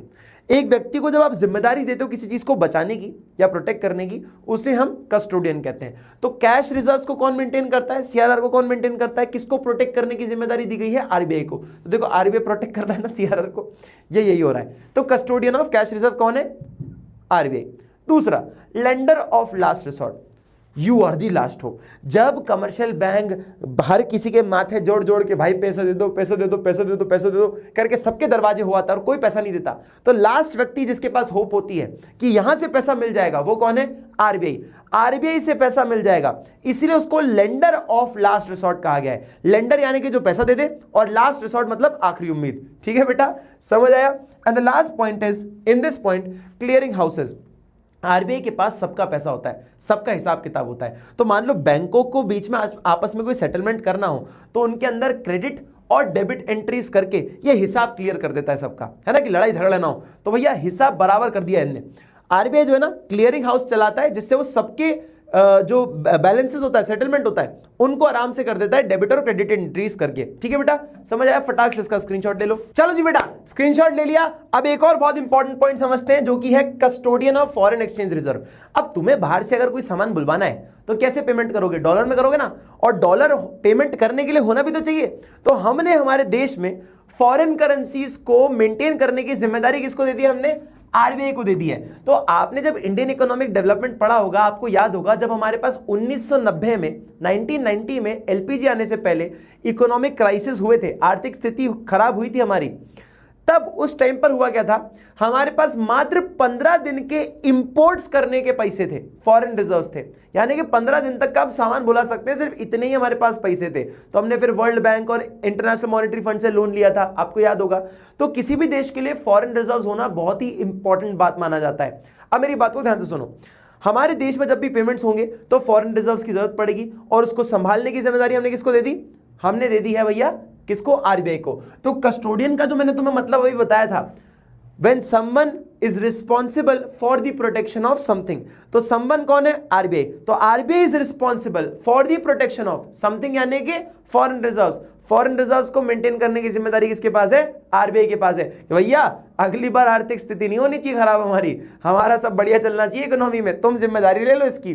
तो फॉरेन रिजर्व्स वगैरह मेंटेन करके चलता है। अच्छा, मैंने इसको डिटेल यहाँ पे रखा है, इसको शॉर्ट नहीं किया, उसका रीजन ये है, मैं जो समझा रहा हूँ वो समझने के लिए और कंसेप्चुअल क्लैरिटी के लिए is more than enough, but if you want to go and have a brief reading you can. ठीक है बेटा, समझ आया? क्योंकि जब तक आप लंबे सेंस में नहीं पढ़ोगे, सिर्फ डेफिनेशन पढ़ लोगे तो उससे समझ नहीं आएगा तुम्हें उसका इंपैक्ट भी समझना है। तो इंपैक्ट के लिए थोड़ा सा लंबा पैराग्राफ है यहां पर। ठीक है बेटा, चलो जी, अब हमारे पास आता है जी controller of money supply and credit. हमारे देश में जो परचेजिंग पावर है हर एक आदमी की, वो कैसे इंपैक्ट होती है, मतलब आदमी कब खर्चा करेगा, कब खर्चा कम कर देगा, ये आप नहीं, आरबीआई डिसाइड करता है। कैसे सर? हमारे देश में मनी सप्लाई का नाम का एक कंसेप्ट है। पैसा हमारी इकोनॉमी में घूमता है। जब हमारी इकोनॉमी में ज्यादा पैसा घूम रहा होता है ना, तो हम ज्यादा खर्चा करते हैं। जब हमारी इकोनॉमी से पैसा निकाल लिया जाता है और सप्लाई कम हो जाती है ना, सबके हाथ में पैसा कम आ रहा है, तो खर्चा भी आप फिर कम करते हो। तो ये जो स्पेंडिंग पावर है और ये जो मनी सप्लाई है, इसको कंट्रोल हमारे देश में आरबीआई करता है, और ये कुछ दो मेजर से करता है। एक होता है क्वांटिटेटिव मेथड्स, यानी कि जिसमें हम नंबर्स की मदद से, नंबर्स की हेरा फेरी करके कुछ हम कंट्रोल करते हैं परचेजिंग पावर को, और यहां पर होता है कुछ क्वालिटेटिव मेथड्स। क्वालिटेटिव मेथड्स का मतलब होता है कुछ सी क्वालिटी का इस्तेमाल करके हम इंपैक्ट करते हैं हमारे मनी सप्लाई को या क्रेडिट को। ठीक है बेटा, हर एक पॉइंट को समझते हैं। कुछ पॉइंट तो ये समझ ही लो तुम्हारे एग्जाम में आएंगे। रेपो रेट पता नहीं कितनी बार आ चुका है तुम्हारे एग्जाम में, मान लो आ गया है, इसको इसी तरीके से याद करना है। बैंक रेट छोटा सा कंसेप्ट है, बहुत इंपॉर्टेंट नहीं है। रिवर्स रेपो रेट, ये भी एग्जाम में बड़ा पूछा जाता है, बड़ा चहीता माना जाता है। ठीक है, marginal requirements, moral suasion and selective credit control, बहुत पसंदीदा टॉपिक है। यह आपका लीगल रिजर्व रिक्वायरमेंट, बहुत पसंदीदा टॉपिक है।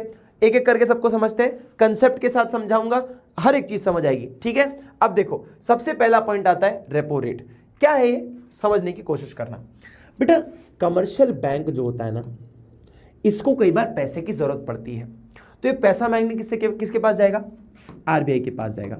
अब ये मान लो इसको पैसे की जरूरत शॉर्ट टर्म के लिए पड़ी, मतलब कम समय के लिए पड़ी है, एक दिन के लिए पैसा मेंटेन करना था, उसके लिए आपको पैसे की जरूरत पड़ी। तो मान लो आरबीआई को जरूरत है, सॉरी कमर्शियल बैंक को जरूरत है 1 करोड़ रुपए की, तो ये बोलता है आरबीआई सुनो ना यार भाई, थोड़े से पैसे की जरूरत दे देगा, भाई नहीं है मेरा, है भाई नहीं है, मदद नहीं करेगा। तो कमर्शियल बैंक बोलता है काम करो, मुझसे तुम कुछ बॉन्ड्स ले लो, मतलब कुछ सिक्योरिटी ले लो कि पैसा लेके नहीं भागूंगा, लो भैया बॉन्ड्स रख लो, मैं जिम्मेदारी दे रहा हूं कि मैं पैसा लौटा दूंगा।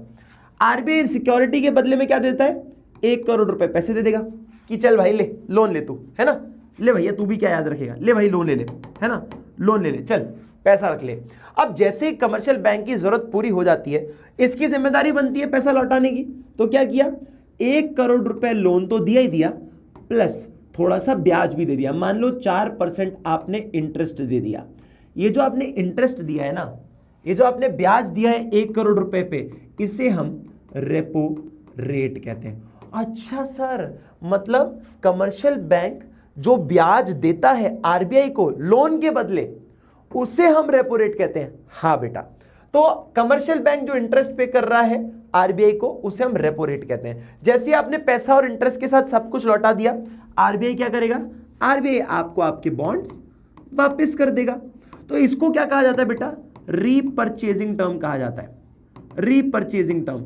यानी कि यह मान लिया जाता है कि पहले कमर्शियल बैंक ने बॉन्ड्स को 1 करोड़ रुपए में आरबीआई को बेच दिया था, फिर क्या किया, फिर 1 करोड़ रुपए और थोड़ा एक्स्ट्रा पैसा देकर बॉन्ड्स वापस आरबीआई से खरीद लिए। तो इसको हम इसलिए रीपर्चेसिंग टर्म कहा जाता है कि पहले बॉन्ड्स बेच दिए 1 करोड़ रुपए में, फिर थोड़े से और पैसे देकर 1 करोड़ रुपए प्लस 4% और देकर आपने बॉन्ड्स वापस खरीद लिए, इसलिए हम इसको रीपर्चेसिंग टर्म भी कहते हैं। ठीक है। रेपो रेट क्या होता है बेटा, ब्याज जो आप कमर्शियल बैंक पे करता है आरबीआई को। अब सर इससे ये तो कंसेप्ट समझ गए रेपो रेट का। अब एक चीज ये समझनी है कि कैसे आपका ये रेपो रेट जो है आपकी इकोनॉमी में मनी सप्लाई को कंट्रोल करता है। जैसे मान लो रेपो रेट को बढ़ा दिया जाए, आरबीआई ने बोला, आरबीआई के हाथ में होता है रेपो रेट बढ़ाना या कम करना। आरबीआई ने बोला भैया 4% से एक काम करो, तुम तो 4.5% कर दो। 0.5% बढ़ा दिया। अरे सर 0.5 ही तो है, इसमें तक कौन सी बड़ी बात हो गई, 0.5 में क्या ही होता है। अरे बेटा जब आप हजारों लाखों करोड़ की बात करते हो ना तो उसमें 0.5% बहुत होता है। ठीक है। तो 0.5% का हिसाब किताब पता है कैसा है, जब कमर्शियल बैंक को 0.5% ज्यादा देना पड़ रहा है, ब्याज ज्यादा देना पड़ रहा है, तो इसकी जेब से पैसा ज्यादा जा रहा है, हाँ या ना, इसको ज्यादा इंटरेस्ट पे करना पड़ रहा है, यानी कि इसको इंटरेस्ट ज्यादा देना पड़ रहा है। अब ये तो पैसा कैसे कमाता है, दूसरे लोगों को लोन देकर उन पे इंटरेस्ट लेता है, उससे पैसा कमाता है। तो ये क्या करेगा, हमारी इकोनॉमी में, ये है हमारी इकोनॉमी, हमारी इकोनॉमी में जब कमर्शियल बैंक लोन देता है ना तो ये इनसे भी इंटरेस्ट क्या करेगा बेटा, ज्यादा चार्ज करेगा। यानी कि जब इसने ब्याज ज्यादा दिया, कमर्शियल बैंक ने, तुम्हारे अगर मान लो एचडीएफसी ने बहुत ज्यादा ब्याज दिया तो वो ब्याज वसूलेगा भी तुमसे तो ज्यादा ना। अब तुम अपनी तरफ से देखो कि भाई मैं अभी तक घर का लोन 6% के ब्याज से दे रहा था, मैं 6% के ब्याज से लोन दे रहा था, रेपो रेट बढ़ गया 4.5 हो गया, बैंक ने 10% लेना चालू कर दिया मुझसे ब्याज, 10% ब्याज लेना चालू कर दिया, 4% ज्यादा। तुम्हें भी तो भाई दिक्कत होगी ना, तुम्हें भी तो दिक्कत होगी ईएमआई पे करने में, 4% ज्यादा बढ़ गया।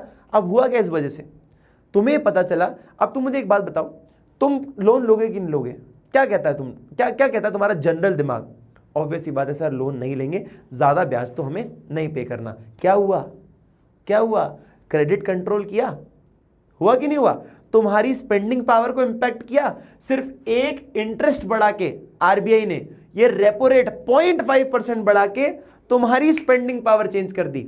समझ आया, इसे कहते हैं रेपो रेट। और ऐसे कंट्रोल होता है हमारे देश में क्रेडिट लोन, कि आपको लोन कितनी आसानी से मिल जाएगा या आप लोगे कि नहीं लोगे, ये सब आरबीआई डिसाइड करता है। सिर्फ एक पॉइंट चेंज करना है, एक नंबर चेंज करना है, क्वांटिटेटिव मेजर, क्वांटिटेटिव मेथड के थ्रू एक नंबर चेंज किया, आपकी स्पेंडिंग पावर चेंज हो गई भाई साहब। अब आप खरीद नहीं रहे हो इतनी आसानी से। तभी देखो ना 0% ब्याज पे अगर आपको कोई चीज मिलेगी आप धड़ल्ले से लोन ले लोगे, वहीं पे अगर आपको 16% देना पड़ रहा है इंटरेस्ट तो आप बिल्कुल नहीं लोगे।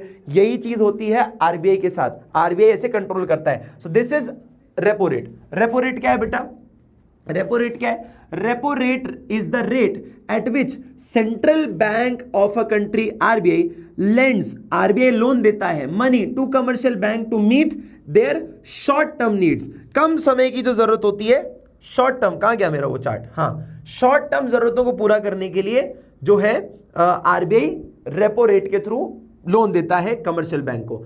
अभी आरबीआई दे रहा था लोन, अब ये सर बैंक रेट क्या होता है, सर रेपो रेट और बैंक रेट में क्या फर्क है, बैंक रेट भी लोन ही है, बस एक अंतर है, ये लॉन्ग टर्म के लिए होता है, ये लॉन्ग टर्म के लिए होता है और कुछ नहीं। ये शॉर्ट टर्म के लिए था, ये लॉन्ग टर्म के लिए। तो बैंक रेट भी आरबीआई से लोन ही लेता है, कमर्शियल बैंक लोन ले रहा है लेकिन लंबे समय के लिए ले रहा है, तो उसे हम क्या कहते हैं बेटा, बैंक रेट कहते हैं। तो देखो bank rate is the rate at which central bank of the country lends money to commercial bank, यहां तक सब सेम है, to meet its long term needs. बस वो कम समय के लिए होता है और बैंक रेट लंबे समय के लिए होता है।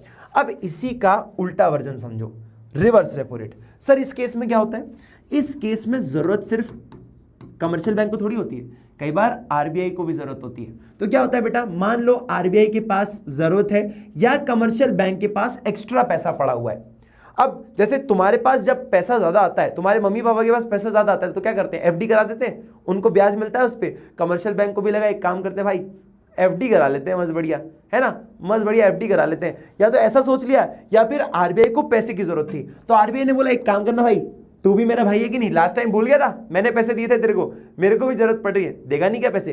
तो ले एक काम कर भाई, तू मेरे से ना गवर्नमेंट बॉन्ड्स ले ले या गवर्नमेंट सिक्योरिटीज ले ले, कोई भी गवर्नमेंट सिक्योरिटीज ले ले, बदले में यार मेरे को भी 1 करोड़ रुपए दे दे यार भाई। इस बार भाई की मदद नहीं करेगा क्या? कमर्शियल बैंक ने बोला भाई ज्यादा मस्का मत लगा, चल एक काम कर ले, 1 करोड़ रुपए ले ले।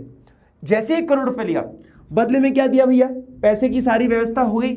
अब उसके बाद वापस लौटाना भी तो पड़ेगा, 1 करोड़ रुपए प्लस मान लो 3% इंटरेस्ट दिया, 3% ब्याज दिया। किसने? कमर्शियल बैंक को आरबीआई ने ब्याज दिया। आरबीआई ब्याज दे रहा है कमर्शियल बैंक को, फ्री में तो कौन किसका काम करता है भाई? ये जो इंटरेस्ट पे कर रहे हो ये क्या है बेटा? रेपो रेट ही है, लेकिन अब पूरी सिस्टम जो है, पूरा कंसेप्ट जो है बस उल्टा हो गया है। पहले इसको जरूरत थी, अब इसको जरूरत है, इसलिए हम इसको क्या कहते हैं बेटा? रिवर्स रेपो रेट, बस और कुछ नहीं। अब आरबीआई ब्याज दे रहा है कमर्शियल बैंक को, और कमर्शियल बैंक क्या कर रहा है? लोन दे रहा है। जो आरबीआई का रोल था पहले रेपो रेट में, बस दोनों की पोजीशन चेंज हो गई, बस और कुछ नहीं। बदले में जैसे आरबीआई को, सॉरी, कमर्शियल बैंक को पैसे मिल जाएंगे, क्या करेगा वो? कमर्शियल बैंक को पैसे मिलने के बाद वो वापस पूरे आपकी गवर्नमेंट बॉन्ड्स लौटा देगा, है ना? इसको भी क्या कहते हो? रीपरचेजिंग टर्म कहते हो। उसी प्रकार जब आपके रिवर्स रेट्स जो है चेंज होंगे, आपकी सप्लाई जो है मनी की चेंज होगी और आपकी स्पेंडिंग पावर चेंज हो जाएगी। सेम वही कंसेप्ट है और उसमें कोई चेंज नहीं है, बस उल्टा कंसेप्ट है। पहले कमर्शियल बैंक को जरूरत थी, अब आरबीआई को जरूरत है। तो आप इसमें अंतर क्या समझोगे? अंतर यह है कि आरबीआई पहले लोन ले रहा था और ब्याज कमर्शियल बैंक दे रहा था। अब क्या हो रहा है? अब कमर्शियल बैंक लोन दे रहा है और आरबीआई इंटरेस्ट पे कर रहा है, ब्याज दे रहा है। ठीक है बेटा, समझ आया? तो क्या है reverse repo rate? This is exact opposite of repo rate. इधर भी लिखा हुआ है, reverse repo rate is the rate at interest at which commercial bank can deposit their surplus funds with the commercial central bank for a relatively shorter period of time. हाँ, ये भी एक चीज याद रखना, ये भी शॉर्ट पीरियड के लिए होता है। ये भी किसके लिए होता है बेटा? शॉर्ट पीरियड के लिए होता है ना?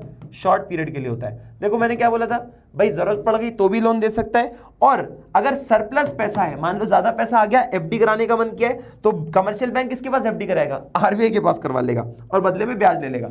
ठीक है बेटा, समझ आया? तो ये बहुत इंपॉर्टेंट पॉइंट्स हैं, इनको जरा पढ़ लेना। और जो मैंने इंपैक्ट बताया ना, वो इंपैक्ट आपके यहां पर नीचे लिखे हुए हैं, so you can go and read. ये सेम का सेम आप आंसर करके आ सकते हो एग्जाम में, आपके नंबर नहीं कटेंगे। और एक और चीज करना, अगर हो सके तो ये जो डायग्राम्स मैं बना रहा हूं ना, ऐसे एक्सप्लेन करके आना, तो तुम्हारे नंबर बिल्कुल नहीं कटेंगे और शानदार तरीके से इंप्रेस हो जाएगा आपके बोर्ड का टीचर। बोलेगा भाई क्या लिखा है, और डायग्राम भी बना दिया तुमने, मतलब इस बच्चे को पूरी तरीके से क्लैरिटी है कि रेपो रेट और रिवर्स रेपो रेट क्या होता है। और ये मान लो बहुत इंपॉर्टेंट टॉपिक्स है, मैं आपको इधर मार्क भी कर देता हूँ। ये देखो 3 मार्क कर दिया इधर मैंने, इधर भी मैं कर देता हूँ 3 mark. Very very highly important topics, बहुत ज्यादा इंपॉर्टेंट टॉपिक्स है। ठीक है, समझ आया? चलो जी, अब आता है अपने पास open market operations. Now what is this open market operation? बहुत सिंपल फंडा है। आरबीआई कई बार क्या करता है बेटा, सिंपल सी केस करता है। आरबीआई क्या करता है, ये रहा अपना मान लो इकोनॉमी, दिस इज इकोनॉमी, है ना? आरबीआई क्या करता है? आरबीआई बोलता है एक काम करो, मैं अपनी कुछ सिक्योरिटीज है, मेरी कुछ सिक्योरिटीज है, यानी कि कुछ बॉन्ड्स हैं, कुछ ऐसी सिक्योरिटीज हैं, लोग जो है पैसा लगाते हैं इन सिक्योरिटीज में, मैं इन सिक्योरिटीज को बेच देता हूं, है ना? मैं इन सिक्योरिटीज को सेल कर रहा हूं। तो क्या करता है आरबीआई? सेल कर देता है सिक्योरिटीज को। किसके अंदर? इकोनॉमी के अंदर सेल करता है। बैंक्स, लोग क्या करते हैं? इसको खरीद लेते हैं इस बात पे कि पैसा मिल जाएगा, हम पैसा बना लेंगे, स्टॉक्स की तरह मान लो, है ना? स्टॉक्स खरीद लिए, बाद में पैसा मिल जाएगा, एक्स्ट्रा मनी मिल जाएगा, पैसा बना लेंगे। तो गवर्नमेंट की सिक्योरिटीज कई बार गवर्नमेंट सेल करती है और इकोनॉमी में लोग उसको खरीदते हैं। ठीक है, अब जैसे ही इकोनॉमी में लोग खरीद रहे हैं, तो खरीदने के बदले में क्या होगा? इकोनॉमी से बदले में क्या चला जाएगा? कैश चला जाएगा, मनी चला जाएगा, हाँ या ना? बदले में क्या हो जाएगा भाई? खरीदोगे कैसे? पैसे से खरीदोगे ना। इकोनॉमी से जैसे ही पैसा चला गया, तो यहां पर क्या हुआ? इकोनॉमी में पैसा कम हो गया, इकोनॉमी में पैसा कम हो गया, मतलब अब मनी सप्लाई कम हो चुकी है। क्या हो चुका है बेटा? इस केस में मनी सप्लाई, इस केस में money supply is less, money supply कम हो चुकी है। अब हर आदमी के हाथ में पैसा कम आ रहा है। आप सोचो ना, आपके घर से अगर पैसा चला गया बाहर, तो घर में तो कम हो गया ना पैसा, बाहर चला गया, घर में पैसा कम हो गया, तो अब खर्चे भी आपको देखकर करने पड़ेंगे। तो वैसा ही होता है हिसाब किताब। क्या होता है, सरकार जो है कई बार सिक्योरिटीज को सेल करती है, तो इकोनॉमी में लोग खरीद लेते हैं, वो पैसा वापस सरकार की तरफ चला जाता है। अब सरकार उसको रिलीज नहीं कर रही है यहाँ पे, ठीक है, तो यहाँ पर मनी सप्लाई कम हो गई, यानी कि पैसा इकोनॉमी में कम घूम रहा है, हर एक आदमी के हाथ में पैसा कम आ रहा है, और पैसा कम आएगा तो आप अनशन खर्चे नहीं करोगे, आप सोच समझ के खर्चे करोगे, यानी कि आपकी परचेजिंग पावर पे इंपैक्ट आ गया। समझ आया? ये यूजुअली कब किया जाता है? मान लो जब महंगाई हद से ज्यादा हो जाती है, लोग बस पैसा खर्चा करे जा रहे हैं, करे जा रहे हैं, करे जा रहे हैं, सरकार सोचती है काम करता हूं इनसे पैसा ही छीन लेता हूं, अब कैसे करोगे खर्चा? तो सरकार क्या करती है? सिक्योरिटीज को सेल करके पैसा खींच लेती है। इसका ऑपोजिट भी होता है। ऑपोजिट क्या होता है? दूसरा केस, आरबीआई कई बार जब कोई भी खर्चा नहीं कर रहा होता, हमारे देश में डिफ्लेशन का केस आ जाता है, कोई डिमांड कर ही नहीं रहा है, कोई दुकानों पे जा ही नहीं रहा खर्चा करने के लिए, तो हमें क्या करना पड़ता है? मनी सप्लाई को बढ़ाना पड़ता है, हर आदमी के हाथ में पैसा पहुंचाना पड़ता है। उसके लिए क्या करता है? कई बार सरकार क्या करती है? अब इस बार सरकार मार्केट से सिक्योरिटीज को खरीद लेती है। सरकार क्या करती है बेटा? मार्केट से सिक्योरिटीज को खरीद लेती है, परचेज कर लेती है कि भैया लाओ यार इस बार हम खरीद लेते हैं, है ना, हम खरीद लेते हैं। और खरीदेंगे कैसे? पैसे के थ्रू, और पैसा वापस कहां चला जाएगा बेटा? इकोनॉमी में चला जाएगा। अब इकोनॉमी में क्या होता है? इकोनॉमी में भाई साहब जैसे ही आरबीआई ने पूरा परचेज कर लिया आपका सिक्योरिटीज, बदले में पैसा आया, तो मनी सप्लाई क्या हुआ बेटा?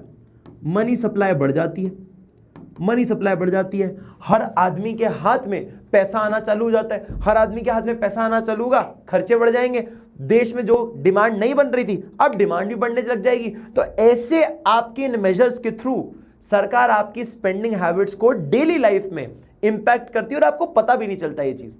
समझ आया? So this is known as open market operations, यानी कि सरकार अपनी सिक्योरिटीज को खरीद के बेचकर मनी सप्लाई को कंट्रोल करती है, और इस तरीके से आपकी परचेजिंग पावर कंट्रोल होती है। देखो, open market operation refers to buying and selling of government securities by central bank from to the public and commercial bank, and this is how they control money supply in the country। ठीक है, समझ आया? चलो जी, next point आता है अपने पास। Now ये मैंने जो तुम्हें बताया था CRR और SLR, ये बहुत सिंपल सा टॉपिक है बेटा।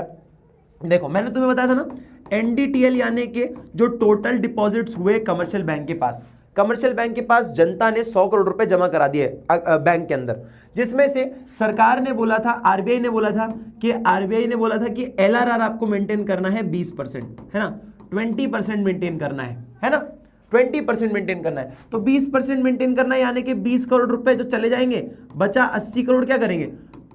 लोन पे दे देंगे, है ना, इजी। 20 करोड़ रुपए आपको LRR में यहाँ पे सेव करना पड़ेगा, है ना, जिसमें से मान लो 4 करोड़ रुपए CRR के हो जाएंगे, है ना, दो होते ना ये, SLR के हो जाएंगे 16 करोड़ रुपए, है ना, तो 20 करोड़ रुपए ऐसे बढ़ जाएंगे इधर। ठीक है, अब क्या हुआ? 80 करोड़ रुपए लोन पे जा सकते हैं। अब सरकार ने सोचा एक और तरीका है हमारे पास लोन कम करने का, कि लोगों के हाथ में अगर लोन जल्दी जाता जाएगा, आप आसानी से लोन मिलता रहेगा लोगों को, तो लोग खर्चे करते रहेंगे तो महंगाई बढ़ जाएगी। तो इसको कंट्रोल करने के लिए क्या करना है हमें? हम लोगों को लोन आसानी से मिलने ही नहीं देंगे। कैसे?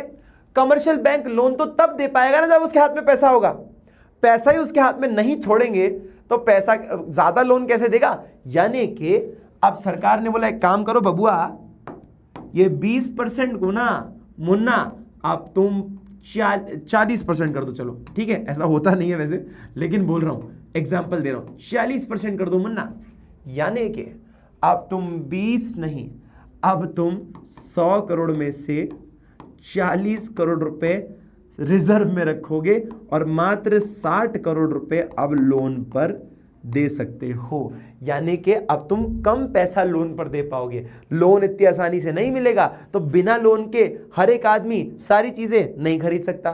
कितने लोग आईफोन्स लोन पे लेते हैं, कितने लोग घर जो है, गाड़ी जो है लोन पे लेते हैं, कितनी सारी चीजें हैं जो लोन पे ली जाती हैं। लोन आसानी से नहीं मिलेगा तो कैसे खर्चा करोगे?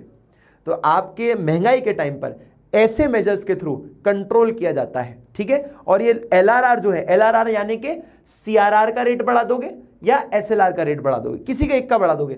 मान लो 4% था तो इसको कर देंगे मान लो 8% कर देंगे, है ना, और ये 16% था तो इसको मान लो कुछ भी कर देंगे 24% कर देंगे, है ना, इसको 24% कर देंगे। ठीक है, ऐसा कुछ कर देंगे। इस वजह से अब आपको ज्यादा पैसा रिजर्व में रखना पड़ेगा, कम पैसा आप लोन में दोगे। ठीक है बेटा, समझ आया। तो ये रहा आपके पास CRR, it refers to minimum percentage of net demand and time liabilities. देखो NDTL, NDTL यानी कि total deposits to be kept by the commercial bank with the RBI, है ना। RBI के पास रखा रहता है ये वाला, आपको पता होगा, है ना। ये RBI मेंटेन करता है और ये कौन मेंटेन करता है, कमर्शियल बैंक मेंटेन करता है, ठीक है, समझ आया। और दूसरा चीज क्या है, ये देखो SLR यहाँ पे स्टैट्यूटरी लिक्विडिटी रेशियो, ये कौन मेंटेन करता है, required to be maintain by themselves, यानी कि कमर्शियल बैंक, कमर्शियल बैंक द्वारा ही ये मेंटेन किया जाता है, ठीक है बेटा, समझ आया। चलो जी, नेक्स्ट पॉइंट आता है मार्जिनल रिक्वायरमेंट्स। ये बहुत ही अच्छा टॉपिक है, बहुत प्यारा टॉपिक है। मार्जिनल रिक्वायरमेंट्स क्या होता है, एक एग्जांपल से समझाता हूं। मान लीजिए आपको एक लोन चाहिए था 10 लाख रुपए का, ठीक है, लेकिन कोई भी चीज अगर आपको गिरवी रखनी होती है, कुछ रिक्वायरमेंट्स होती हैं, है ना, रिक्वायरमेंट्स होती है, यानी कि आप सिक्योरिटी बोल सकते हो, सिक्योरिटी बोल सकते हो। भाई कोई भी लोन आपको फ्री में तो मिलेगा नहीं, आपको कुछ ना कुछ गिरवी रखना पड़ेगा। इधर आपको गिरवी रखना है, मान लीजिए 12 लाख रुपए का कुछ भी सामान, है ना, कोई भी जमीन हो, कुछ भी हो, वो 12 लाख रुपए की होनी चाहिए। सर 10 लाख रुपए का लोन है तो 12 लाख रुपए सिक्योरिटी में क्यों रख रहे हैं? देखो बेटा, जमीन की वैल्यू या किसी भी चीज की वैल्यू अगर मान लो थोड़े समय में कम हो गई तो बैंक वालों को तो नुकसान हो जाएगा ना। मान लो ये 12 लाख की जमीन, मतलब जमीन वैसे अप्रिशिएट होती है, पर मान लो रियल एस्टेट के रेट्स डाउन हो गए और ये 8 लाख हो गई, तो ये लोन क्यों चुकाएगा? इसके तो बल्ले बल्ले होगी ना कि यार 8 लाख रुपए की जमीन है और लोन 10 लाख रुपए का, ले जा, चुका ही नहीं रहा, अपने पास रख जमीन, है ना, ऐसा होगा ना। इसलिए थोड़ा लोन के अमाउंट के ऊपर सिक्योरिटी रखी जाती है फॉर अ सेफर साइड। अब जिस इंसान को 10 लाख रुपए की जरूरत है, कितनी हाई प्रोबेबिलिटी हो कि उसके पास 12 लाख रुपए नहीं होंगे, है ना। कैसे तैसे कुछ लोगों के पास 12 लाख रुपए होंगे, वो लोन ले पा रहे हैं। अब आपको ये डिसाइड, आरबीआई ने डिसाइड किया कि हमें ज्यादा लोन इकोनॉमी में नहीं देने हैं, लोन देने की जो कैपेसिटी उसको कम करनी है, तो क्या करेंगे, रिक्वायरमेंट्स बढ़ा दो। अभी भी 10 लाख रुपए का ही अगर किसी को लोन चाहिए होगा, रिक्वायरमेंट्स बढ़ गई, यानी कि अब आप 16 लाख रुपए सिक्योरिटी रखो, तभी आपको 10 लाख रुपए का लोन मिलेगा। अच्छा, गॉट इट, अब समझ आया कि सर 10 लाख रुपए के लिए अब 16 लाख वाले लोग कितने होंगे जिनके पास 16 लाख का सामान होगा, समझ आया। तो 10 लाख अगर आपको लोन चाहिए तो आपकी रिक्वायरमेंट्स बढ़ गई, अब आपको ज्यादा अमाउंट गिरवी रखना पड़ेगा। अगर इतना ही पैसा होता तो लोन थोड़ी लेते, तो बहुत कम लोग बचेंगे जो कि इस बेसिस पे लोन ले पाएंगे, समझ आया। सो ये जो आपका क्या बोलते हैं, हाँ, मार्जिनल रिक्वायरमेंट्स है। मार्जिनल रिक्वायरमेंट ये कहता है margin is the difference between the amount of loan and the market value of the security. समझ आया कि जो अमाउंट आपको लोन का चाहिए वो और जो सिक्योरिटी आप गिरवी रख रहे हो वो, उसके बीच का डिफरेंस होता है। अब देखो यहां पर हम कितना डिफरेंस था, यहां पर 2 लाख का डिफरेंस था, ठीक है, आपने क्या किया, यहां पर 6 लाख का डिफरेंस बना दिया। तो ये क्या हुआ, आपने रिक्वायरमेंट्स बढ़ा दिया। मार्जिन क्या है, दोनों के बीच में 2 का मार्जिन था, यहां पे 6 का मार्जिन है, तो मार्जिनल रिक्वायरमेंट्स को आपने बढ़ा दिया। इस वजह से लोन अब आप लोगों को कम दे पाओगे। Offered by the borrower against the loan, समझ आया। This is how you control credit in the economy. तो आप देख रहे हो कितने तरीके से हमारे देश में लोन को कंट्रोल किया जाता है, ठीक है, समझ आया। चलो जी, नेक्स्ट पॉइंट देखते हैं बहुत आसानी से। अब मॉरल सुएशन और इससे आसानी से नहीं समझा सकता। हम बोल रहे हैं आरबीआई, मैं आरबीआई हूं, तुम कमर्शियल बैंक हो, हम बोल रहे हैं अब लोगों को लोन नहीं दोगे। मान लो प्यार से बता रहे हैं, नहीं तो थप्पड़ मार के भी समझा सकते हैं, है ना। तो मॉरल सुएशन का मतलब होता है, मॉरल मतलब प्यार से समझा रहे भैया, सुन लो। सुएशन यानी कि प्रेशर से भी समझा सकते हैं, ठीक है। प्यार से बोल रहे हैं भैया, डिस्कशन हुआ है हमारे बीच में कि अब से लोन नहीं दोगे, है ना, प्यार से बता रहे हैं, मॉरल वैल्यूज के साथ बता रहे हैं, वरना प्रेशर से भी तुम्हें ये चीज कंट्रोल करवा सकते हैं। तो देखो क्या बोलता है, this is a combination of persuasion and pressure that central bank applies on other bank in order to get them act in a manner or in a line or with the policy। यानी कि सरकार की policy है, RBI की policy कि अब loan कम दो, मत दो इतने लोन्स। तो उस चीज को कंट्रोल करने के लिए क्या किया जा सकता है, या तो आप लेटर्स के थ्रू, डिस्कशन के थ्रू, यानी कि मतलब प्यार से समझा रहे हो कि भैया ओरली बोल दिया है लोन मत देना इतना। अब उसके बाद भी अगर बैंक नहीं मान रहे तो क्या बोलेगा, स्पीचेस के थ्रू भी बोल दिया, नहीं मान रहा है, लेटर इशू कर दो, कोई भी नहीं करेगा लोन, अब ज्यादा लोन कोई नहीं देगा, ठीक है। हिंट्स टू बैंक, बैंक को हिंट दे दोगे कि भैया लोन मत दो, तो आप या तो प्यार से समझा दो या फिर थप्पड़ मार के समझाएंगे कि लोन नहीं देना था ना, बताया था ना। तो मॉरल सुएशन ये कहता है ये क्वांटिटेटिव नहीं क्वालिटेटिव मेजर है, ठीक है, क्वालिटेटिव मेथड है, क्वालिटी के साथ बता रहा है, कोई भी नंबर्स के साथ हेरा फेरी नहीं है। तो देखो मैं यहां पर जो तुम्हें चीजें बता रहा था वो क्या बता रहा था, यही तो बता रहा था। देखो अभी तक हमने जितनी भी चीजें पढ़ी कौन कौन सी, ये देखो क्वांटिटी वाली, रेपो रेट में नंबर्स चेंज हो रहे थे, लोगों की मनी सप्लाई और क्रेडिट का जो अवेलेबिलिटी थी वो इंपैक्ट हो रही थी, बैंक रेट में भी हो रहा था, रिवर्स रेपो रेट में भी नंबर चेंज हो रहे थे, ओपन मार्केट ऑपरेशन में भी हो रहा था, और उसके साथ साथ लीगल रिजर्व रिक्वायरमेंट में भी हो रहा था। तो ये सब नंबर्स चेंज हो रहे थे, ये सब क्वांटिटेटिव मेथड्स हैं। क्वालिटेटिव मेथड में मार्जिनल रिक्वायरमेंट में और मॉरल सुएशन और सिलेक्टिव क्रेडिट कंट्रोल, इसमें चीजें डिफरेंट है ना। अब देखो ध्यान से, सिलेक्टिव क्रेडिट कंट्रोल क्या है, ध्यान से सुनना, ये भी क्वालिटी को दर्शाता है। Now what is the quality of selective credit control, इसको बहुत सिंपल तरीके से समझाता हूं। सिलेक्टिव क्रेडिट कंट्रोल यानी कि मान लो एक कार की इंडस्ट्री है, एक हॉस्पिटल्स की इंडस्ट्री है, एक स्कूल की इंडस्ट्री है ना, एक मान लो ब्यूटी प्रोडक्ट्स की मेकअप की इंडस्ट्री है, और एक मान लो जी मोबाइल फोन की इंडस्ट्री है ना, मोबाइल फोन की इंडस्ट्री है। अब क्या होता है बेटा, एक चीज जरा समझना, आरबीआई क्या है ना, जैसे रेपो रेट चेंज होता है तो इकोनॉमी में हर एक इंसान की परचेजिंग पावर पर असर आता है ना, हर एक आदमी की परचेजिंग पावर पर असर होगा, भले आप अमीर हो गरीब हो कोई भी हो, सबके हाथ में पैसा कम आएगा। ओपन मार्केट ऑपरेशन में भी ऐसा होगा, है ना, आपके रिवर्स रेपो रेट में भी ऐसा होगा, है ना, सीआरआर अगर चेंज होगा, एसएलआर चेंज होगा, हर एक व्यक्ति को इकोनॉमी में असर पड़ने वाला है। क्वालिटेटिव मेजर में आप सिर्फ जिसको असर करवाना चाहते हो उसी को असर होगा। यानी कि कई बार आरबीआई डिसाइड करती है, वो बोलती है सुनो बे हमारे देश में पोल्यूशन बहुत हो रहा है, तो अगर कार के लिए कोई लोन मांगने आए ना, मना कर देना, इतने हैवी रेट्स लगा देना, इतना महंगा कर देना लोन कि बहुत पैसा होगा तो ही खरीद पाएगा, वरना खरीद ना पाए। तो कार के लिए लोन मत दो, डिस्करेज करो लोन्स को।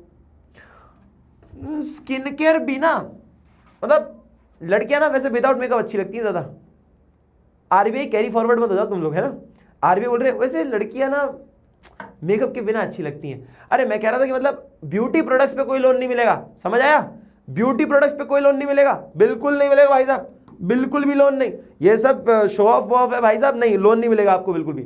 सर हॉस्पिटल फैसिलिटीज के लिए लोन मिल सकता है, हाँ जी, जीवन मरने की अगर बात आ गई है तो बचाने के लिए अगर आपको लोन चाहिए बिल्कुल दे देंगे भैया, बिल्कुल दे देंगे, एब्सोल्युटली चलेगा। सर बच्चों की पढ़ाई के लिए हाँ लोन चाहिए ले लो, कोई दिक्कत नहीं है।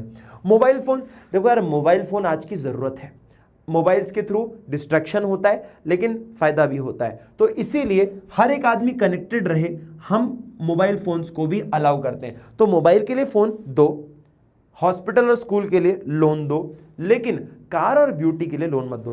क्या हुआ, नाम पढ़ो, सेलेक्टिव। मैं सेलेक्ट कर रहा हूं कहां पर मुझे क्रेडिट को कंट्रोल करना है, मैं कंट्रोल कहां कर रहा हूं, कार और ब्यूटी प्रोडक्ट्स की इंडस्ट्री पे, तो सेलेक्टिव क्रेडिट कंट्रोल। समझ आया कि मैं डिसाइड कर रहा हूं किस इंडस्ट्री में मुझे लोन डिस्करेज करना है। क्लियर है बेटा, समझ आया, ये पूरा आपका चार्ट है, इसको एक बार आप पढ़ सकते हो। क्लियर है बेटा, ये सारे के सारे पॉइंट्स आपके क्लियर हो गए, एंड आई होप कि तुम्हें सारी बातें समझ आई होंगी। ठीक है बेटा, now you know very well कि कमर्शियल बैंक और सेंट्रल बैंक के बीच में डिफरेंसेस क्या हैं। I will give you a chart read करने के लिए, बिकॉज जनरली तुमसे डिफरेंस आता है नहीं पूछने के लिए, लेकिन तुम्हारी नॉलेज बढ़ने के लिए ये चार्ट मैं तुम्हें बता रहा हूं, इसको एक बार रीड जरूर कर लेना, it is going to help you a lot. ठीक है बेटा, सो कमर्शियल बैंक और सेंट्रल बैंक के बीच में कुछ डिफरेंसेस हैं, इसका स्क्रीनशॉट ले लो। ठीक है, ले लिया, चलो जी, एक और पॉइंट है, इसको ले लो। ठीक है बेटा, ले लिया, चलो जी। I hope you like this video, तुम्हें अच्छा लगा होगा, काफी सारी इंसाइट मिली होगी, काफी सारी ऐसी चीजें सीखी होगी शायद जो तुम लोगों ने पहले नहीं पता होगी, कुछ शॉकिंग चीजें लगी होंगी कि पैसा कैसे बनाया जाता है बैंक के द्वारा, बैंक और कितने काम करता है, वो सारी चीजें इंफॉर्मेशन लेने के बाद ये टॉपिक बहुत ज्यादा स्टूडियस नहीं लगता, बट बेसिकली बहुत ज्यादा जनरल लगता है। मतलब हाँ, थोड़ा सा दिमाग लगाना पड़ता है कई बार कि कैसे पैसा कम होगा, कैसे कंट्रोल होगा, थोड़ा बहुत लगाना पड़ता है, लेकिन ये रियल लाइफ चीजें हैं। तो कई बार जैसे अभी जीएसटी कम हुआ, जैसे जीएसटी कम हुआ, जीएसटी के रेट्स कम हुए, तो आपको समझ क्या आया होगा, जीएसटी का रेट कम हुआ यानी कि हमारी जेब से पैसा कम जा रहा है और हमारी जेब में पैसा ज्यादा रुक रहा है। हमारी जेब में पैसा अगर ज्यादा रुकेगा तो हम ज्यादा खर्चा करेंगे, ज्यादा खर्चा करेंगे तो महंगाई बढ़ेगी और ऐसे महंगाई बढ़ती है।